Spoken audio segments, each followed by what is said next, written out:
ইসলাম মানে অন্যরকম হৃদয় কাড়া আলো, ইসলাম মানে চেষ্টা করা হতে আরো ভালো, ইসলাম মানে মায়ে ভরা মধুর কোনো ফুল, ইসলাম মানে জানা মাত্র ছেড়ে দেয়া ভুল।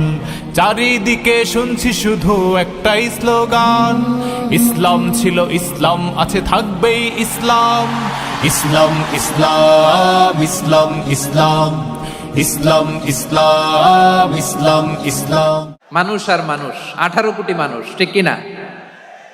এই 18 কোটির জনসংখ্যার দেশে বসবাস করে আমরা খুশি না বেজার? খুশি হইতে হবে, বেজার হইেন না। জাপানের খবর জানেন? তাদের গ্রোথ রেট নিচের দিকে, উল্টো। জনসংখ্যা নাই, বাচ্চা নিলে, সন্তান নিলে গভর্নমেন্ট তাদের টাকা দেয়। আমাদেরকে আল্লাহ তাআলা দয়া করে মায়া করে এই সম্পদটা দিয়েছেন। এই মানব সম্পদকে যেন আমরা কাজে লাগাই, ইনশাআল্লাহ। পড়েন সবাই। হিউম্যান রিসোর্স ডেভেলপমেন্ট অনেক জনগুরুত্বপূর্ণ বিষয়, খুব সেনসিটিভ বিষয়, বুঝতে হবে। যশোরের স্মার্ট ছেলেরা, এই যে আমি যাদেরকে দেখতে পাচ্ছি, all are the Gen Z of Jashore. যারা জেন জি, ওরা স্মার্ট, ওরা ইশারা ইঙ্গিতে কাজ করে। এই যে পুরো গদি উল্টায় দিছে, ঠিক কিনা? 24-এর ছাত্র নাগরিক অভ্যুত্থান আমাদের দেখিয়ে দিচ্ছে কিভাবে চোখের ইশারায় গদি উল্টে দিতে হয়। হিউম্যান রিসোর্স ডেভেলপমেন্টের ব্যাপারে কিছু কথা বলবো। এই যে আমাদের বিশাল জনসংখ্যা, এই জনসংখ্যাকে কি করে জনসম্পদে রূপান্তরিত করা যায়, এ ব্যাপারে কথা বলবো। আমি সূরাতু বনি ইসরাইলের 70 নম্বর আয়াত তেলাওয়াত করেছি। ওয়ালাকাদ কাররামনা বনি আদম ওয়া হামালনাহুম ফিল বাররি ওয়াল বাহরি ওয়া রাযাকনাহুম মিনাত তাইয়্যিবাত ওয়া ফাদ্দালনাহুম আলা কাসীরিম মিম্মান খালাকনা তাফদীলা। পড়েন আল্লাহু আকবার। রব্বুল আলামিন বলেন, ওয়ালাকাদ কাররামনা বনি আদম, আমি বনি আদমকে সম্মানিত করেছি, বনি আদমকে মর্যাদা দিয়েছি। ওয়া হামালনাহুম ফিল বাররি ওয়াল বাহর, বনি আদমকে জলে স্থলে, স্থলে এবং সমুদ্রে চলাচলের বাহন দিয়েছি। ওয়া রাযাকনাহুম মিনাত তাইয়্যিবাত, তাদেরকে পবিত্র রিজিকের বন্দোবস্ত করেছি। ওয়া ফাদ্দালনাহুম আলা কাসীরিম মিম্মান খালাকনা তাফদীলা, আর আমি আল্লাহ যাদেরকে সৃষ্টি করেছি তাদের মধ্য থেকে বনি আদমকে আমি শ্রেষ্ঠ বানিয়েছি। আমরা আশরাফুল মাখলুকাত, আমরা কি? শ্রেষ্ঠ, সবার চেয়ে সেরা। আমাদের মতো করে আল্লাহ কাউকে বানায় নাই। দুই পায়ে ভর করে, শির দ্বারা এরকম স্ট্যান্ড রেখে মাথা উঁচু করে দাঁড়াতে পারে এরকম কোন প্রাণী পৃথিবীতে আছে? এজন্য আল্লাহ বলেন, ওয়ালাকাদ কাররামনা বনি আদম, আমি বনি আদমকে সম্মানিত করেছি, তাদেরকে আমি মর্যাদা দিয়েছি। তাদেরকে আমি যত মর্যাদা দিয়েছি আমার কোন সৃষ্টিকে এত মর্যাদা দেই নাই। পড়েন সুবহানাল্লাহ। I have dignified the status of the sons of Adam, আদমের সব সন্তানের মর্যাদা আমি বাড়িয়েছি। আল্লাহ এখানে বলেননি ওয়ালাকাদ কাররামনাল মুমিনিন, আমি মুমিনের মর্যাদা বাড়িয়েছি, বলেছেন? আল্লাহ এখানে বলেন নাই ওয়ালাকাদ কাররামনাল মুসলিমিন, আমি মুসলিমের মর্যাদা বাড়িয়েছি।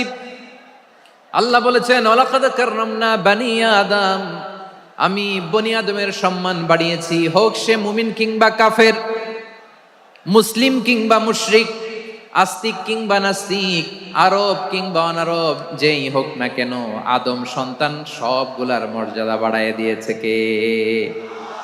সবার মর্যাদা আল্লাহ বাড়িয়েছে। মানুষ হিসেবে মর্যাদা। বিশ্বনবী সাল্লাল্লাহু আলাইহি ওয়াসাল্লাম ইহুদির লাশ দেখে দাঁড়িয়ে গেলেন। কার লাশ? ইহুদির লাশ দেখে দাঁড়ায় গেলেন। সাহাবারা বললেন, ইয়া রাসূলুল্লাহ, আপনি দাঁড়ালেন যে, এটা তো ইহুদির লাশ।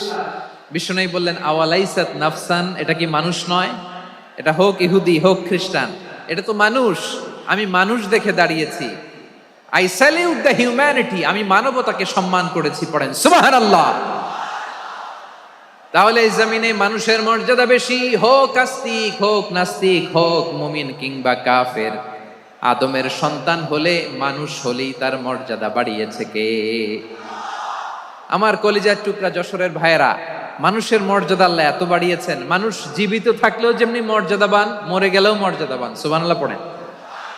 মানুষ মরে গেলে এই ডেড বডিটা কি হয়? পচে যায়, গলে যায়, মাটির সাথে মিশে যায়। তাই বলে আপনি ডেড বডির সাথে যাচ্ছে তাই করতে পারবেন না, পারবেন? কেউ যদি অন্যায় করে তাকে যদি আপনি শাস্তির আওতায় আনেন, যা মনে চায় করতে পারবেন না। তারা আগুন দিয়ে পোড়াতে পারবেন না, নাক কাটতে পারবেন না, কান কাটতে পারবেন না, অঙ্গ বিকৃতি করতে পারবেন না। কারণ মানব জাতির মর্যাদা স্বয়ং দিয়েছে কে?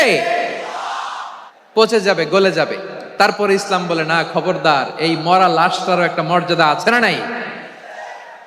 ইসলাম বলে এই লাশটা গলে যাবে, পচে যাবে, কিন্তু এটার অমর্যাদা করো না। কর্পূর দিয়ে, খেজুর পাতা দিয়ে এটাকে ওয়ার্ম ওয়াটার দিয়ে, গরম পানি দিয়ে ধৌত করো। সাদা শুভ্র ধবধবে কাপড় দিয়ে লাশটাকে তুমি কাভার করো। তারপরে খাটিয়ার মধ্যে লাশটাকে রেখে বিশাল একটা প্রোগ্রাম করো, একটা ফিউনারাল প্রোগ্রাম করো। ওই প্রোগ্রামের ডানে বায়ে পেছনে লাশটারে রাখলে হবে না, প্রোগ্রামের একেবারে সামনটাতে তুমি লাশটাকে রাখো। সুবহানাল্লাহ। একটা ফিউনারাল প্রোগ্রাম করতে হবে, তাকে শেষ বিদায় জানাতে হবে, যেটাকে আমরা জানাজা বলি। কি বলি? জানাজা মানে মাইয়েতের জন্য দোয়া, তার জন্য দোয়া করা হয়। তাকে একটা সিস্টেমেটিক অর্ডারে কবরে রাখা হয়, সুন্দরভাবে সেটাকে কবরস্থ করা হয়, মাটি দেয়া হয়, পানি দেয়া হয়। তার মানে মরে গেলেও মানুষের সম্মান বাড়ায় দিয়েছে কে? এজন্য আল্লাহ বললেন ওয়ালাকাদ কাররামনা বানি আদম, বনি আদমের সম্মান মর্যাদা আমি আল্লাহ বাড়িয়ে দিয়েছি। মানুষের সম্মানে তুমি কখনো আঘাত করো না, ঠিক কিনা? তাহলে ভাই, প্রথম মেসেজ হচ্ছে, the first and foremost message tonight to the people of Jasar. আল্লাহ বলেন, I have dignified the status of son of Adam.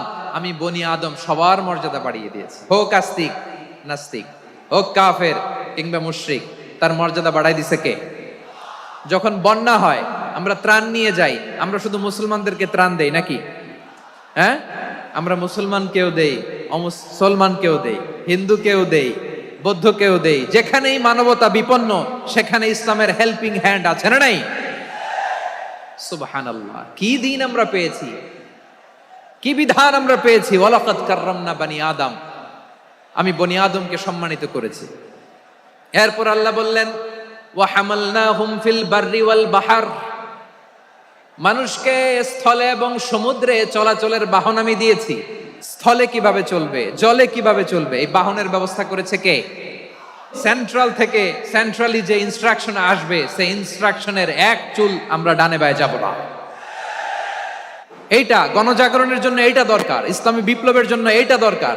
আমি চলাচলের যানবাহনের ব্যবস্থা করেছি। আমরা স্থলে ঘোড়ার উপরে চড়ি, উটের উপরে চড়ি, গাড়ির উপরে চড়ি। এই যে গাড়ির ইঞ্জিন বানাইছি আমরা, এটার মেধা দিয়েছে কে? আবার সাগরের মধ্যে আমরা নৌযান, জলযান, বড় বড় জাহাজ দিয়ে এক মহাদেশ থেকে আরেক মহাদেশ যাই, এক দেশ থেকে মালামাল গুলো আরেক দেশে পাঠাই। সাগরের ভেতরে নৌকাগুলোরে ধরে রাখলো কে? ওয়াল ফুলকিল্লাতি তাজরি ফিল বাহরি বিমা ইয়ানফাউন নাস। মানুষের উপকার আছে এরকম সরঞ্জামাদি নিয়ে সাগরের উপরে বিশাল বিশাল জলযানগুলো চলে। এগুলো ডুবে যায় না, কাত হয়ে যায় না, পড়ে যায় না।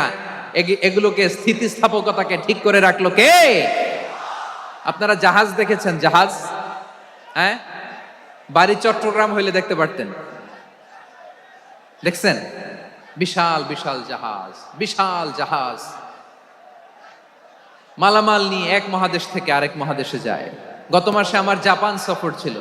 এই যে বাংলাদেশে যে গাড়িগুলো চালান, বেশিরভাগ গাড়ি আসে কিন্তু জাপান থেকে। হাজার হাজার গাড়ি একটা জাহাজ বহন করতে পারে, হাজার হাজার গাড়ি। এটার সাগরের মধ্যে ভাসাইলো কে? সবাই বলুন, ভাসালো কে? হাজার হাজার গাড়ি নিয়ে জাপানিজ গাড়িগুলো আমাদের চট্টগ্রামের এয়ারপোর্টের বন্দরে ভিড়ে। যুক্তরাষ্ট্রে আমি দেখেছি বিশাল বিশাল জাহাজ। আপনারা টাইটানিক জাহাজের নাম শুনেছেন? টাইটানিকেরও 8 গুণ 10 গুণ বড়। সুবহানাল্লাহ কইবেন না? টাইটানিক জাহাজের 8 গুণ 10 গুণ বড় একটা জাহাজ আছে, আইকন অফ দ্য সি। আমি দেখে এসেছি। রয়্যাল ক্যারিবিয়ান দেখে এসেছি। সাগরের সামনে জেটিতে যখন দাঁড়ালাম, জাহাজটা যখন যায়, আমার মনে হচ্ছে একটা শহর, গোটা শহর, the entire city is floating on the water. পুরো একটা শহর মনে হয় পানির উপর দিয়ে ভেসে যাচ্ছে। পড়েন সুবহানাল্লাহ। এই যে আইকন অফ দ্য সি, এই ক্রুজ, এই জাহাজটা, এটার ভেতরে স্টেডিয়াম আছে। কিসের ভিতরে স্টেডিয়াম? কথা বুঝে নাই বোধহয়। স্টেডিয়াম কিসের ভিতর? সুইমিং পুল আছে, শপিং মল আছে, রেস্টুরেন্ট আছে, ক্লাব আছে, 3000 4000 রুম বিশিষ্ট, কক্ষ বিশিষ্ট হোটেল আছে। এই সবগুলোর নিয়ে এগুলো চলে সাগরের এই দোলার মধ্যে, জলোচ্ছ্বাসের মধ্যে, এই সাগরের ভেতরে এই জাহাজগুলোর ভাষায় রাখছে কে? সূরাতুর রহমানে আল্লাহ তাআলা বললেন, ওয়ালাহুল জাওয়ারিল মুনশাআতু ফিল বাহরি কাল আ'লাম ফাবিআইয়ি আলা, সবাই পড়েন, ফাবিআইয়ি আলাই রাব্বিকুমা তুকাযযিবান। পাহাড় সম বড় বড় জাহাজগুলো মাল বোঝাই করে সাগরের মধ্যে ভেসে বেড়ায়। এগুলো দিয়ে মালামাল বহন করা যায়, মানুষরা এক দেশ থেকে আরেক দেশে যায়। এই জাহাজগুলোর সাগরের ভেতরে ভাসায় রাখলো কে? এই আয়াতের ভেতরে আল্লাহ তাআলা সূরাত বনী ইসরাঈলের এই চমৎকার আয়াতের ভেতরে আল্লাহ তাআলা বেসিক্যালি মানব জাতির প্রতি তার 4টি স্পেশাল অনুগ্রহের কথা বলেছেন। কয়টি? 2টা বলে ফেলছি। 1 নাম্বার, ওয়ালাকাদ কাররামনা বানি আদম, আমি বনি আদমের সম্মান বাড়াইছি। নাকি মুসলমানদের? নাকি মুসল্লিদের? কার সম্মান বাড়িয়েছি? বনি আদমের। তাহলে human dignity, the first part of the verse talks about the human dignity. 2 number অংশে আল্লাহ তাআলা বললেন, ওয়া হামালনাহুম ফিল বাররি ওয়াল বাহর, স্থলে এবং সমুদ্রে আমি তাদের জন্য চলাচলের বাহন দিয়েছি। সুবহানাল্লাহ। তার মানে smooth movement on land and sea, জলে এবং স্থলে যাতে আমরা স্মুথলি মুভ করতে পারি আল্লাহ তাআলা দিয়েছেন। 3 নম্বরে আল্লাহ তাআলা বললেন, ওয়া রাযাকনাহুম মিনাত তাইয়্যিবাত, মানুষের জন্য আমি পবিত্র রিজিকের ব্যবস্থা করেছি। জলে এবং স্থলে যত প্রাণী আছে সবগুলা প্রাণীকে রিজিক দেয় কে? আমাদেরকে রিজিক দেয় কে? সাগরের মাছগুলোকে, বড় বড় তিমি মাছগুলোরে রিজিক দেয় কে? বাতাসের মধ্যে ভেসে বেড়ানো বড় বড় পাখিগুলো, স্ক্যান্ডিনেভিয়ান কান্ট্রি থেকে লক্ষ লক্ষ কোটি কোটি পাখিগুলো যে এক দেশ থেকে আরেক দেশে ট্রান্সফার হয়, এগুলোর রিজিক দেয় কে? রব্বুল আলামিন বলেন, ওয়ামা মিন দাব্বাতিন ফিল আরদি ইল্লা আলাল্লাহি রিজকুহা ওয়া ইয়ালামু মুস্তাকাররাহা ওয়া মুস্তাওদাআহা কুল্লুম ফি কিতাবিম মুবিন। আল্লাহু আকবার। রব্বুল আলামিন বলেন, ভূপৃষ্ঠে বিচরণশীল যত প্রাণী আছে সব প্রাণীগুলোকে আমি আল্লাহ আমার নিজের কুদরতে রিজিকের বন্দোবস্ত করি। এই প্রাণীগুলো কোথায় থাকে, কোথায় যায়, সব জায়গায় আমি রিজিক পৌঁছে দেই। রিজিক কেউ দিতে পারে না, রিজিকের মালিক কে? রিজিকের মালিক তিনি আল্লাহ। এজন্য আল্লাহ তাআলা বললেন, ওয়া রাযাকনাহুম মিনাত তাইয়্যিবাত। এরপরে আল্লাহ বললেন, ওয়া ফাদ্দালনাহুম আলা কাসীরিম মিম্মান খালাকনা তাফদীলা। আমি যত প্রাণী সৃষ্টি করেছি সকল প্রাণীর মধ্যে মানুষের মর্যাদা, শ্রেষ্ঠত্ব আমি দিয়েছি। সুবহানাল্লাহ পড়েন। তাহলে 1 নম্বরে আল্লাহ বললেন, আমি বনি আদমের মর্যাদা বাড়ালাম। এরপরে বললেন, স্থলে এবং সমুদ্রে চলাচলের জন্য যানবাহন দিলাম। 3 নম্বরে আল্লাহ বললেন, পবিত্র রিজিকের ব্যবস্থা করে দিলাম। এরপরে আল্লাহ বললেন, যত প্রাণী আছে, সৃষ্টি আছে, সবগুলার উপরে আমি মানুষকে শ্রেষ্ঠত্ব দিলাম। সুবহানাল্লাহ। তাহলে সবচেয়ে বেশি শ্রেষ্ঠত্ব মানুষের। কার? মানুষের। শুধু তাই নয় প্রিয় ভাইরা, আকাশ এবং জমিনে যা কিছু আছে সবকিছু মানুষের জন্য, মানুষের কল্যাণে, মানুষের প্রয়োজনে, মানুষের বশীভূত করে সৃষ্টি করেছেন কে? রব্বুল আলামিন বলেন, হুয়াল্লাযী খালাকা লাকুম মা ফিল আরদি জামিআ। এই জমিনের মধ্যে যা কিছু আমি আল্লাহ সৃষ্টি করেছি সব কিছু আমি মানুষের জন্য সৃষ্টি করেছি। পড়েন সুবহানাল্লাহ। হুয়াল্লাযী খালাকা লাকুম মা ফিল আরদি জামিআ, যা আছে সব আমাদের জন্য, সব আমাদেরকে সার্ভিস দেওয়ার জন্য, আমাদের উপকারের জন্য, আমাদের কল্যাণের জন্য। আওয়াজ করে সবাই পড়ুন আল্লাহু আকবার। অন্য আয়াতে আল্লাহ বললেন, ওয়াসাখখারা লাকুম মা ফিস সামাওয়াতি ওয়া মা ফিল আরদি জামিআম মিন ইন্না ফি যালিকা লাআয়াতিন লিকাউমি ইয়াতাফাক্কারুন।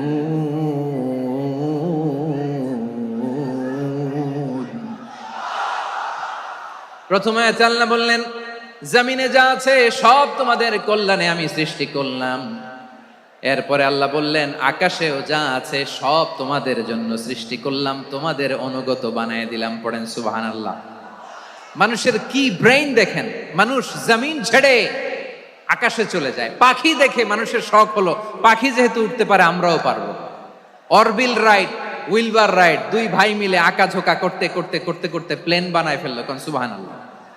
এখন পাখিও ওরে, আমরাও ওরি। এরপরেই মানুষের কৌতূহল থামে না এখানে, মানুষ চলে গিয়েছে চাঁদে। কোথায় গেছে? এখন কিন্তু চাঁদে জমি বিক্রি হয় জানেন। পৃথিবী নিয়ে মারামারি শেষ, রাশিয়া আমেরিকা এখন ধরছে চাঁদ আর মঙ্গল গ্রহ। এখন চাঁদে জমি বিক্রি হয়, মঙ্গলে জমি বিক্রি হয়। এই চাঁদ, মঙ্গল, বৃহস্পতি, শনি সব আল্লাহ তাআলা আমাদের জন্য বানিয়েছেন। সুবহানাল্লাহ পড়েন। মানুষ সাগরের উপরে চড়ে, শূন্যে ভেসে বেড়ায়, পাহাড় কেটে সুড়ঙ্গ বানায়, টানেল বানায়। মানুষ ব্রডব্যান্ডের লাইন নিয়ে যায় সাগরের ভেতর দিয়ে, এক দেশ থেকে আরেক দেশে, এক মহাদেশ থেকে আরেক মহাদেশে। সুবহানাল্লাহ পড়েন। তার মানে গোটা বিশ্বের সবকিছুর উপরে control, superiority over all creatures, সবকিছুর উপর কন্ট্রোল, মনিটরিং, নিয়ন্ত্রণ, এটা প্রতিষ্ঠা করে দিয়েছে কে? এজন্যই মানুষের শ্রেষ্ঠত্ব। ওয়ালাকাদ কাররামনা বানি আদম, আমি বনি আদমের সম্মান বাড়িয়েছি, মর্যাদা আমি বাড়িয়ে দিয়েছি এই কারণে, কারণ মানুষ সবকিছুর উপর নিয়ন্ত্রণ নিতে পারে। মানুষকে নিয়ে এই কোরআনের সব আলোচনা, মানুষকে নিয়ে এই কোরআনের সব। তাই কোরআনের কেন্দ্রীয় আলোচ্য বিষয় হচ্ছে মানুষ। কোরআনের কেন্দ্রীয় আলোচ্য বিষয় কি? যশোরের ভাইয়েরা বুঝে থাকলে সবাই বলবেন কোরআনের কেন্দ্রীয় আলোচ্য বিষয় কি? এই মানুষ কোরআনের কেন্দ্রীয় আলোচ্য বিষয়। মানুষকে আল্লাহ স্বাধীনতা দিয়েছেন। ফামান শাআ ফালইউমিন ওয়া মান শাআ ফালইয়াকফুর। চাইলে মুমিন হতে পারো, চাইলে কাফের হতে পারো, তোমার ইচ্ছা। তবে জেনে রাখো মুমিন হলে পাবা জান্নাত, কাফির হলে পাবা জাহান্নাম। নাও দ্য ডিসিশন ইজ ইয়ার্স। সিদ্ধান্ত তোমার, জান্নাতে যাবা না জাহান্নামে যাবা। যশোরের ভাইয়ের আওয়াজ করে বলুন, কই যেতে চান, জান্নাতে না জাহান্নামে? ডান দিকে না বাম দিকে? ডানপন্থী না বামপন্থী? চিল্লাচিল্লি না চুপচাপ? মানুষ চাইলে অনেক ভালো হইতে পারে, ভালোর রাস্তাও খোলা, খারাপ হওয়ার রাস্তাও খোলা। ভালো হইলে মানুষ অনেক ভালো, খারাপ হইলে অনেক খারাপ। ভালো হইলে সবচেয়ে ভালো, খারাপ হইলে সবচেয়ে খারাপ।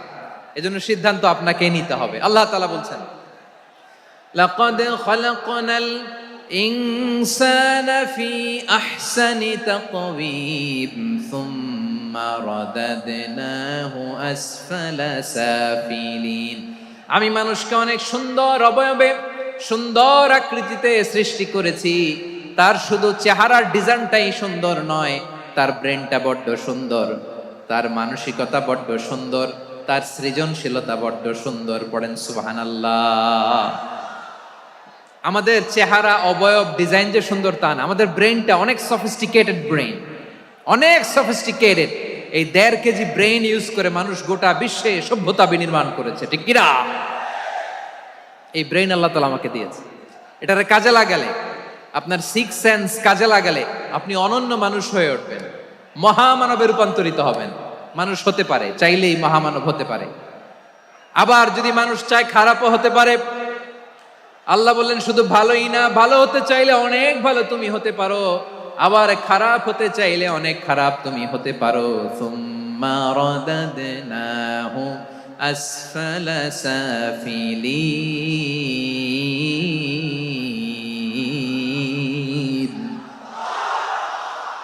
খারাপ হলে একেবারে খারাপ হতে পারো, নিকৃষ্ট হলে একেবারে নিকৃষ্ট হতে পারো, ভালো হলেও ভালো হতে পারো। কোন সুবহানাল্লাহ। এবার আওয়াজ করে বলুন, ভালো হতে চাই না খারাপ? শ্রেষ্ঠ না নিকৃষ্ট? মানুষ ভালো হলে মানুষ ফেরেশতার চেয়েও ভালো, মানুষ খারাপ হলে সে পশুর চেয়েও খারাপ। কথা ঠিক কিনা বলেন? ভালো হলে ফেরেশতার চেয়েও ভালো, খারাপ হলে পশুর চেয়েও নিকৃষ্ট। তার মানে শ্রেষ্ঠত্বে মানুষ, শ্রেষ্ঠত্বে ফেরেশতাকে হার মানায়, আর অধপতনে শ্রেষ্ঠত্বে ফেরেশতাকে ছাড়িয়ে যায়, আর অধপতনে পশুকেও হার মানায়। আই রিপিট, আমি আবারও বলছি, মানুষ শ্রেষ্ঠত্বে ফেরেশতাকে ছাড়িয়ে যায়, আর অধপতনে সে পশুকেও হার মানায়। আওয়াজ করে বলতে হবে ঠিক কি না? এটার প্রমাণ কি? মানুষ শ্রেষ্ঠ হইলে যে ফেরেশতার চেয়েও সেরা, তার প্রমাণ কি? আল্লাহ তাআলা বলছেন, ওয়া ইয কুলনা লিল মালাইকাতি ইসজুদু লি আদম ফাসাজাদু ইল্লা ইবলিস আবা ওয়াস্তাকবারা ওয়া কানা মিনাল কাফিরিন। আল্লাহ বলেন, স্মরণ করো সে সময়ের কথা যখন আমি ফেরেশতাদেরকে বললাম, ও ফেরেশতারা আদমকে সেজদা দাও। সব ফেরেশতারা সম্মান সূচক সেজদা আদমকে দিল, তারা আদমের জন্য সেজদায় লুটিয়ে পড়লো, একজন ছাড়া, তার নাম ইবলিস। আওয়াজ করে বলেন তার নাম কি? সে অহংকার প্রদর্শন করলো, সে কাফের হয়ে গেল, বাকি সব ফেরেশতারা সেজদা দিল। সুবহানাল্লাহ। আবার আদম আলাইহিস সালামকে আল্লাহ জিজ্ঞেস করলেন, সব বলে দিল উত্তর, কিন্তু ফেরেশতাদেরকে একই প্রশ্ন জিজ্ঞেস করলেন, তারা উত্তর করতে পারে নাই। তার মানে এর মধ্য দিয়ে প্রমাণিত হয়, মানুষ ভালো হলে ফেরেশতার চেয়েও ভালো, ফেরেশতার চেয়েও মানুষের মর্যাদা বাড়িয়ে দিয়েছে কে? সব নূরের ফেরেশতা যখন মাটির আদমকে সেজদা দেয়, এটা প্রমাণ করে ফেরেশতার চেয়েও মানুষের মর্যাদা বাড়িয়ে দিয়েছে কে? তুমি মাটির আদমকে প্রথম সৃষ্টি করিয়া ঘোষণা করিয়া দিলে শ্রেষ্ঠ বলিয়া, তাই তো নূরের ফেরেশতা করে আদমকে সেজদা। ঠিক কিনা বলেন? তাই তো নূরের ফেরেশতা করে আদমকে সেজদা, সবার চেয়ে সম্মান দিলে মাটির আদমকে। আল্লাহু আল্লাহু তুমি জাল্লে জালালুহু, শেষ করা তো যায় না গে তোমার গুণগান। পড়েন না? পড়েন। আল্লাহু আল্লাহু তুমি জাল্লে জালালুহু, শেষ করা তো যায় না গে তোমার গুণগান। আল্লাহু আল্লাহু, আল্লাহু আকবার। আদমের মর্যাদা বেশি, মানুষের মর্যাদা বেশি, মানুষ শ্রেষ্ঠ, তার প্রমাণ নূরের ফেরেশতা মাটির আদমকে সেজদা করে। আওয়াজ করে বলেন ঠিক কি না? তাহলে মানুষ ভালো হলে ফেরেশতার চেয়ে ভালো। আবার মানুষ যদি খারাপ হয়, সে পশুর চেয়েও খারাপ, অধপতনে পশুত্বকে হার মানায়। তার প্রমাণ, তার প্রমাণ কি? তার প্রমাণ হচ্ছে যশোরের ভাইরা দেখবেন পত্রিকায়, নিউজ পেপারে মাঝে মাঝে এরকম দেখা যায়, এক মানুষ আরেক মানুষকে হত্যা করে। দেখেন, মানুষ যদি খারাপ হয় সে পশুকেও হার মানায়। চিল্লায় বলো ঠিক কি না? এমনও দুশ্চরিত্র মানুষ আছে যার বদ নজর থেকে, যার নজর থেকে 6 মাসের ছোট্ট মেয়ে থেকে শুরু করে 80 বছরের বৃদ্ধারাও নিরাপদ নয়। প্রিয় ভাইয়েরা, চোখ কান নাক মুখ থাকলেই মানুষ না। যা সামনে দেখেন এগুলো সব মানুষ না, এগুলো জনসংখ্যা। এগুলো কি? সবাই বলুন, এগুলো কি? বাড়ছে জনসংখ্যা, কমছে মানুষ। বাড়ছে জনসংখ্যা, কমছে। এই দুনিয়া এখন তো আর সেই দুনিয়া নাই, মানুষ নামের মানুষ আছে, দুনিয়া বোঝাই, সেই মানুষের ভিড়ে আমার আসল মানুষ নাই। ঠিক কিনা? আসল মানুষের বড্ড অভাব, আসল মানুষের বড্ড অভাব। আমার ভাইয়েরা, মানুষ খারাপ হলে পশুকেও হার মানায়। যে বাবাকে মেরে, স্বামীকে মেরে স্ত্রীকে বিধবা বানায়, তারও ঘরে স্ত্রী আছে। তাহলে আমরা বুঝলাম মানুষ ভালো হলে অনেক ভালো, খারাপ হলে অনেক খারাপ। ও আমার কলিজার টুকরা যশোরের ভাইয়েরা, আসুন না 3 দিন ব্যাপী এই তাফসিরুল কোরআনের ঐতিহাসিক প্রোগ্রাম থেকে আমরা সিদ্ধান্ত নেই, আমরা ভালো মানুষ হব নাকি খারাপ মানুষ হব। কলিজা থেকে, প্রাণ থেকে আওয়াজ করে সবাই বলুন, ভালো মানুষ নাকি খারাপ মানুষ? ভালো মানুষ হইতে হবে। ভালো মানুষ যারা জগৎটাকে এনলাইটেন করবে, যারা এনলাইটেন করবে, যারা সত্যের বীর সেনানী হয়ে দাঁড়াবে, যারা সত্যের পক্ষে কথা বলবে, যারা জালিমের মসনদকে ভেঙে খান খান করে দেবে। এরকম হওয়ার দরকার আছে না নাই? এরকম ভালো মানুষ আমরা হতে চাই কি চাই না? মানুষকে যত্ন নিলে মানুষ যে কত ভালো হয় আপনি কল্পনাও করতে পারবেন না। এই যে আপনাদের যশোরে যে ভালো ছেলেগুলো আছে, যে ভালো তরুণগুলো আছে, যে যুবকগুলো আছে, যে ভালো আলেমরা আছে, ভালো নেতারা আছে, সবাই যদি তাদের মতো হতো পুরো যশোরটা একটা জান্নাতের টুকরা হয়ে যেত। আওয়াজ করে বলেন ঠিক কিনা? মানুষকে নার্চারিং করলে, মানুষকে পলিশ করলে, মানুষকে গ্রুমিং করলে, মানুষকে সঠিক তারবিয়া দিলে মানুষ অনন্য হয়ে ওঠে। প্রতিটি মানুষ অনন্য। আমি অনন্য, আপনি অনন্য, আমরা সবাই অনন্য। সুবহানাল্লাহ বলেন। মানুষকে আল্লাহ তাআলা দিয়েছেন অসীম ক্ষমতা, অসীম ক্ষমতা। সুবহানাল্লাহ। একটা মানুষ পারে না এমন কিছু নাই, একটা মানুষ পারে না এমন কিছু নাই। বিশ্বাস করতে হবে মানুষ যা কল্পনা করতে পারে ওইটা মানুষ করে দেখাতে পারে। তুমি তোমার কল্পনার রাজ্যকে সাজাও, তোমাকে হারাতে পারে এমন কোন শক্তি আল্লাহর জমিনে নাই। তোমার কি শক্তি, কি সম্ভাবনা তুমি জানোই না মিয়া। তুমি এদিকে তাকাও কেন? তোমার রাস্তা তো ওই দূরে। Plan big, dream big. কল্পনার শক্তিকে বড় করো। মানুষ যা কল্পনা করতে পারে মানুষ তা করে দেখাতে পারে। মানুষের কাছে অসাধ্য কিছু নাই মৃত্যু ছাড়া, এক্সেপ্ট ডেথ। মৃত্যু ছাড়া মানুষ সবকিছুকে জয় করতে পারে। মৃত্যু ছাড়া যে কোনো অসাধ্যকে সাধন করার ক্ষমতা মানুষকে দিয়ে দিয়েছে কে? হারার জন্য তোমার জন্মই হয় নাই, তোমার জন্ম হয়েছে জিতার জন্য, বিজয়ের জন্য তোমার জন্ম। মানুষের শুরুটাই হয় বিজয় দিয়ে। যশোর আওয়াজ করে বলো, মানুষের শুরু হয় কি দিয়ে?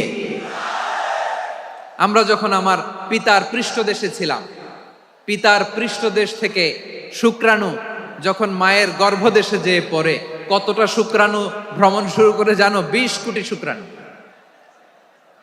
একবার সিমেন আউট হলে সেখানে 20 কোটি শুক্রাণু থাকে, ভ্রমণ শুরু করে। ওই 20 কোটি শুক্রাণুর মধ্যে থেকে তুমি আমি আজকে এক বিকশিত শুক্রাণু মানব রূপে পৃথিবীতে এসেছি। সুবহানাল্লাহ। ওই 20 কোটি শুক্রাণুর প্রতিযোগিতায় সবাইরে পেছনে ফেলে সেদিন আমি সফল হয়েছিলাম, সেদিন আমি বিজয়ী হয়েছিলাম। সেদিন আমি এত ছোট ছিলাম মাইক্রোস্কোপ দিয়েও আমার অস্তিত্ব টের পাওয়া যায় না। আমি এত তুচ্ছ ছিলাম, নগণ্য ছিলাম। আমার কান ছিল না, আমার চোখ ছিল না, আমার হাত ছিল না, আমার জন্য রিকমেন্ডেশন করার মতো মামু ছিল না, খালা ছিল না, কেউ ছিল না। তারপরেও ওই প্রতিযোগিতায়, ওই কম্পিটিশনে যখন আমারে কেউ হারাতে পারে নাই, আল্লাহর জমিনেও আমারে কেউ হারাতে পারে না। হারার জন্য তোমার জন্মই হয় নাই, তুমি আসছোই জিতার জন্য। সুবহানাল্লাহ। বিশ্বনবী বলেন, আন্নাসু মাআদিন কামাআদিনি যাহাবি ওয়াল ফিদ্দা খিয়ারুহুম ফিল জাহিলিয়াতি খিয়ারুহুম ফিল ইসলাম। Peoples are like mines of gold and silver. সোনার খনি, রূপার খনি, এর চেয়ে বড় খনি হচ্ছে এই মানব সম্পদের খনি। আওয়াজ করে বলেন আল্লাহু আকবার। আল্লাহ তাআলা এই সম্পদ আমাদেরকে দিয়েছে। বিশ্বনবী বলেন মানুষ হচ্ছে খনির মতো। খিয়ারুহুম ফিল জাহিলিয়াতি খিয়ারুহুম ফিল ইসলাম। জাহিলি যুগে যারা সেরা, ইসলামেও তারা সেরা। ইদা ফাকুহু, যদি তারা বুঝবান হয় তাহলে তাদেরকে সেরা বানায় দিবে কে? তাহলে মানুষের চেয়ে সেরা কেউ হতে পারে? মানুষের চেয়ে অনন্য কেউ হতে পারে? মানুষকে কেউ হারাতে পারে? আওয়াজ করে বলো, তোমাকে কেউ হারাতে পারবে? এই সাহস জাগছে আজকের আলোচনা থেকে। আমি তুমি অনন্য, আমাকে তোমাকে হারায় দেওয়া এত সহজ না, ঠিক কিনা? একটা কথা জীবনের সাথে সেট করে নিতে হবে, আমি জিতি নয় শিখি, আমি কখনো হারি না। জীবনের সাথে সেট করে নাও, জেনজি অফ যশোর, আমি কখনো হারি না, আমি হয় জিতি নয় শিখি। চিল্লায় বলো ঠিক কিনা? আমি কখনো হারি না, আমার হারানো এত সোজা না। কি সাহস জাগছে? বুকে সাহস জাগছে? তাকবীর পড়ো, লিল্লাহে তাকবীর। তাহলে বিশ্বনবী বললেন নাসু মাআদিন, মানুষ হচ্ছে খনি। এই ধাক্কা ধাক্কি আমি জানি এগুলো ভালোবাসার ধাক্কা ধাক্কি, এজন্য আমি সহ্য করে নেই। এগুলো যে ভালোবাসার ধাক্কা ধাক্কি এটা আমরা বুঝি। পৃথিবীর কোন আইন, সিকিউরিটি প্রটোকল দিয়ে এটারে মানানো যাবে না, কারণ এটা তো ভালোবাসা, লাভ। লাভ কোনো আইন কানুন দিয়ে বাধা যায় না, মারানো যায় না, ঠিক কিনা বলো? আল নাসু মাআদিন, মানুষ হচ্ছে খনি, এই খনির যত্ন নিতে হবে। আর আমার মা বাবা যারা এসেছেন, আপনার ছেলে মেয়ের যত্ন নেন। আপনার ছেলের মধ্যে যে কি পটেনশিয়াল আপনি জানেন না। আপনার এই ছোট্ট অবুজ ছেলেটাই আগামী দিনের শায়েখ আহমদুল্লাহ হবে। আপনার হেফজখানায় পড়া ওই ছোট্ট ছেলেটাই আগামী হক হবে। আপনার ওই ছেলেটা আমির হামজা হবে, আব্দুল হাই সাইফুল্লাহ হবে। এভাবে বড় বড় আলেম হবে, তারা যুগশ্রেষ্ঠ আলেম হবে। সেই একদিন এই বাংলাদেশের পার্লামেন্টে যে বক্তব্য দিয়ে যশোরের পক্ষে কথা বলবে। আপনি জানেন না, কাউকে ছোট করবেন না, আপনি ওর কনফিডেন্স আপনি কমাবেন না, আপনি কমাতে পারেন না। প্যান্ডেলে আমার যে মা বোনেরা আছেন, ছেলে মেয়েদেরকে কখনো ছোট করে কথা বলবেন না। ও যে কোথায় যাবে আপনি জানেন না, আপনি মা হয়ে তাকে সাহস দিবেন, তার কল্পনার জগৎটাকে সাজাতে তাকে উৎসাহিত করবেন, ঠিক কিনা বলেন?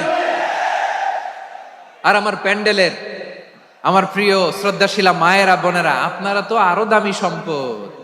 বিশ্বনবী বলেন, আর দুনিয়া কুল্লুহা মাতা। আল্লাহ আল্লাহ আল্লাহ, বিশ্বনবীর কথার ওজন দেখেন। আর দুনিয়া কুল্লুহা মাতা ওয়া খায়রু মাতা'আদ দুনিয়াল মারআতুস সালিহা। বিশ্বনবী বলেন, দুনিয়ায় যা দেখো সব আল্লাহর দেওয়া অ্যাসেট, মানে সম্পদ।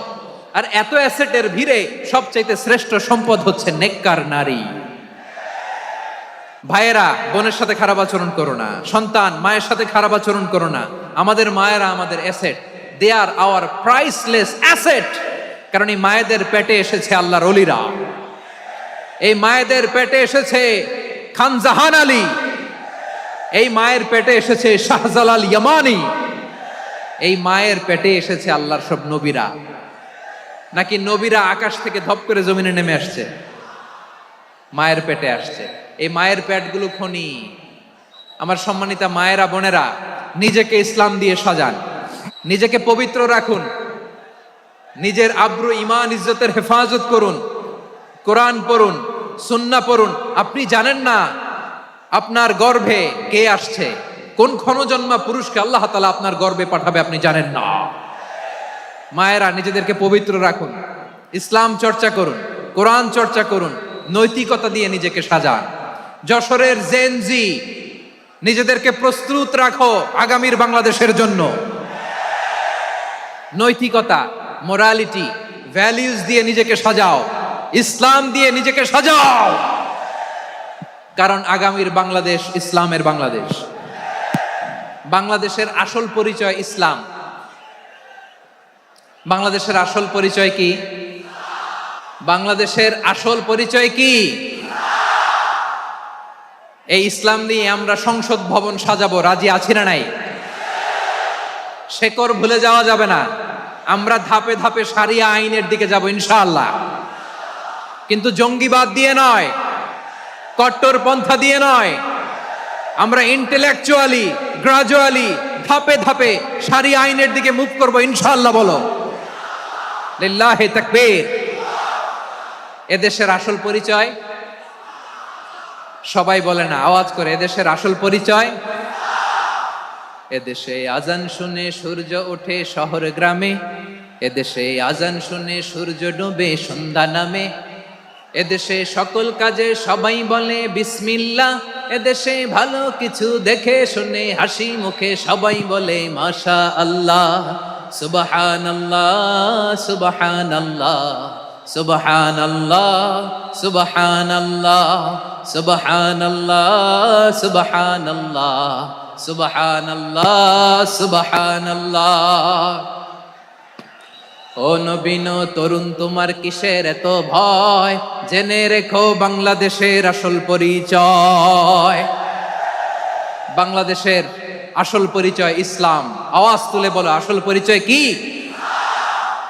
এদেশে পরস্পরে দেখা হলে দেয় সালাম, এদেশে আমজনতার হৃদয় জুড়ে পাক্কালাম, ঠিক কি না? এদেশে বিপদ এলে সর্বজনে সর্বক্ষণে দোয়া পড়ে ইন্না লিল্লাহ সুবহানাল্লাহ সুবহানাল্লাহ সুবহানাল্লাহ সুবহানাল্লাহ।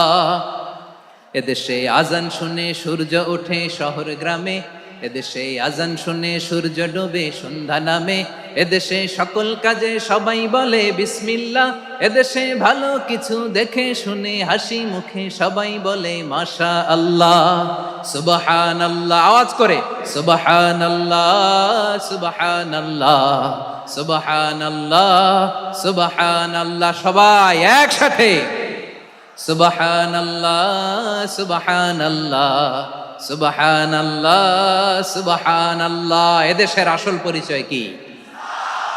আওয়াজ করে বলতে ভয় লাগে। এদেশের আসল পরিচয় কি?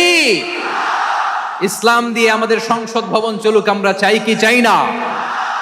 বঙ্গভবনে লা ইলাহা ইল্লাল্লাহর পতাকা উড়ুক, আমরা চাই কি চাই না? প্রতিটি জেলা অফিসে, ডিসি অফিসে লা ইলাহার পতাকা ঝুলুক, আমরা চাই কি চাই না? যশোর, আওয়াজ করে বলো, ভালো মানুষ না খারাপ মানুষ? বুঝে বলছে তো? মানুষ ভালো হলে যে কত ভালো। এই মানুষকে যত্ন নিলে, মানুষকে মানুষ বানালে যে সে কি হতে পারে শুনবা। মানুষকে যত্ন নিলে মানুষের মধ্যে যে আল্লাহ কি পটেনশিয়াল রেখেছে। আমি জাপানের দুইটা উদাহরণ দেই। জাপানের, আল্লাহ, 2022 সালে জাপানের সাথে জার্মানির খেলা, ফিফা ওয়ার্ল্ড কাপ 2022। এক পক্ষে জাপান, আরেক পক্ষে কোন দেশ? কথা শোনে নাই। এক পক্ষে কোন দেশ? আরেক পক্ষে সবাই। এক পক্ষে, আরেক পক্ষে।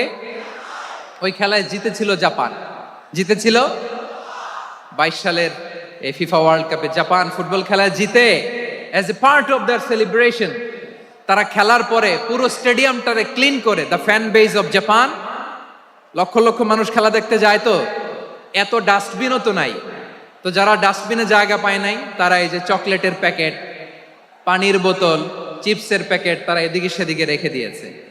জাপানের ভক্তরা, জাপানের ফলোয়াররা, as a part of their celebration তারা খেলার পরে পুরো স্টেডিয়ামের সব ময়লা আবর্জনা ক্লিন করে তারপরে বিদায় নিয়েছে। তাদেরকে কি ক্লিন করার দায়িত্ব দেয়া হয়েছিল?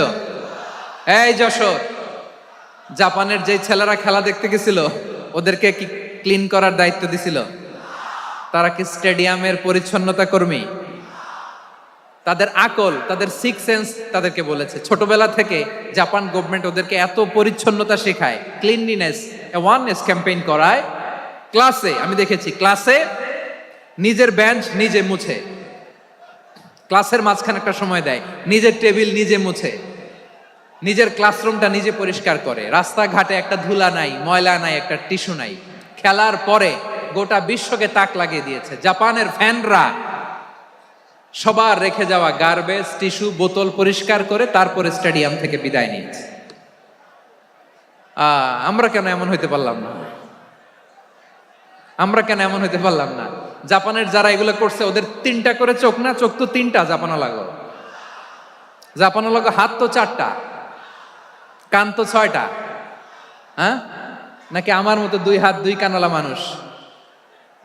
চোখে দেখলে ওটা মানুষ না। চিন্তা করছেন? তার মানে জাপানিজদেরকে যে গ্রুমিং করে শিখানোর মাধ্যমে পরিচ্ছন্ন বানানো গেছে। ওরা যেমনি মানুষ, আমরাও মানুষ। আমাদের সন্তানদেরকে শেখালে তারাও পারবে। পারবে কিনা? 2 নম্বর উদাহরণ বলি।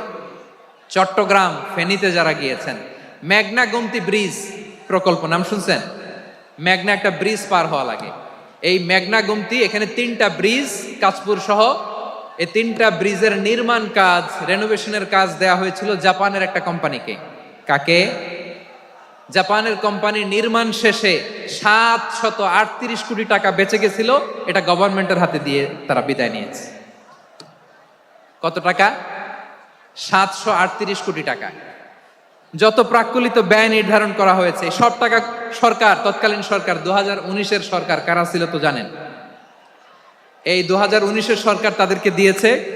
তারা রিনোভেশন নির্মাণ শেষে 738 কোটি টাকা অতিরিক্ত বেঁচে গেছিল, এটা আবার গভর্নমেন্টের হাতে বুঝাই দিয়ে তারা বিদায় নিচ্ছে। আমরা কেন এমন হইতে পারলাম না? জাপানের ওরাও মানুষ, আমরাও মানুষ। তার মানে মানুষে মানুষে পার্থক্য আছে না নাই? আচ্ছা, জাপানের 2টা উদাহরণ দিলাম, এবার আমার দেশের 2টা উদাহরণ দিব না? বাংলাদেশের দুইটা উদাহরণ দেয়। 1 নম্বর উদাহরণ, গত সপ্তাহে আপনারা জানেন কক্সবাজার আমার একটা প্রোগ্রাম ছিল, তো হেলিকপ্টারে গিয়েছিলাম। ফেনী জেলা যখন পার হচ্ছি আমি দেখলাম 3টা উইন্ড মিল চিনেন তো, বিশাল পিলার, 3টা 4টা পাখা থাকে, বায়ু বিদ্যুৎ কেন্দ্র, বাংলাদেশের প্রথম বায়ু বিদ্যুৎ কেন্দ্র এটা, মুহুরী প্রজেক্ট বলে এটা সম্ভবত, মুহুরী প্রজেক্ট। তো সাগরের বাতাসের ঝাপটায় এটা ঘুরে এনার্জি হয়, ইলেকট্রিসিটি উৎপাদন হয়। তো আমি পাইলটকে বললাম, ভাই এগুলো থেকে কেমন ইলেকট্রিসিটি উৎপাদন হয়? কয় হুজুর একটু হয় না, কিছুই হয় না। কিছুই হয় না মানে?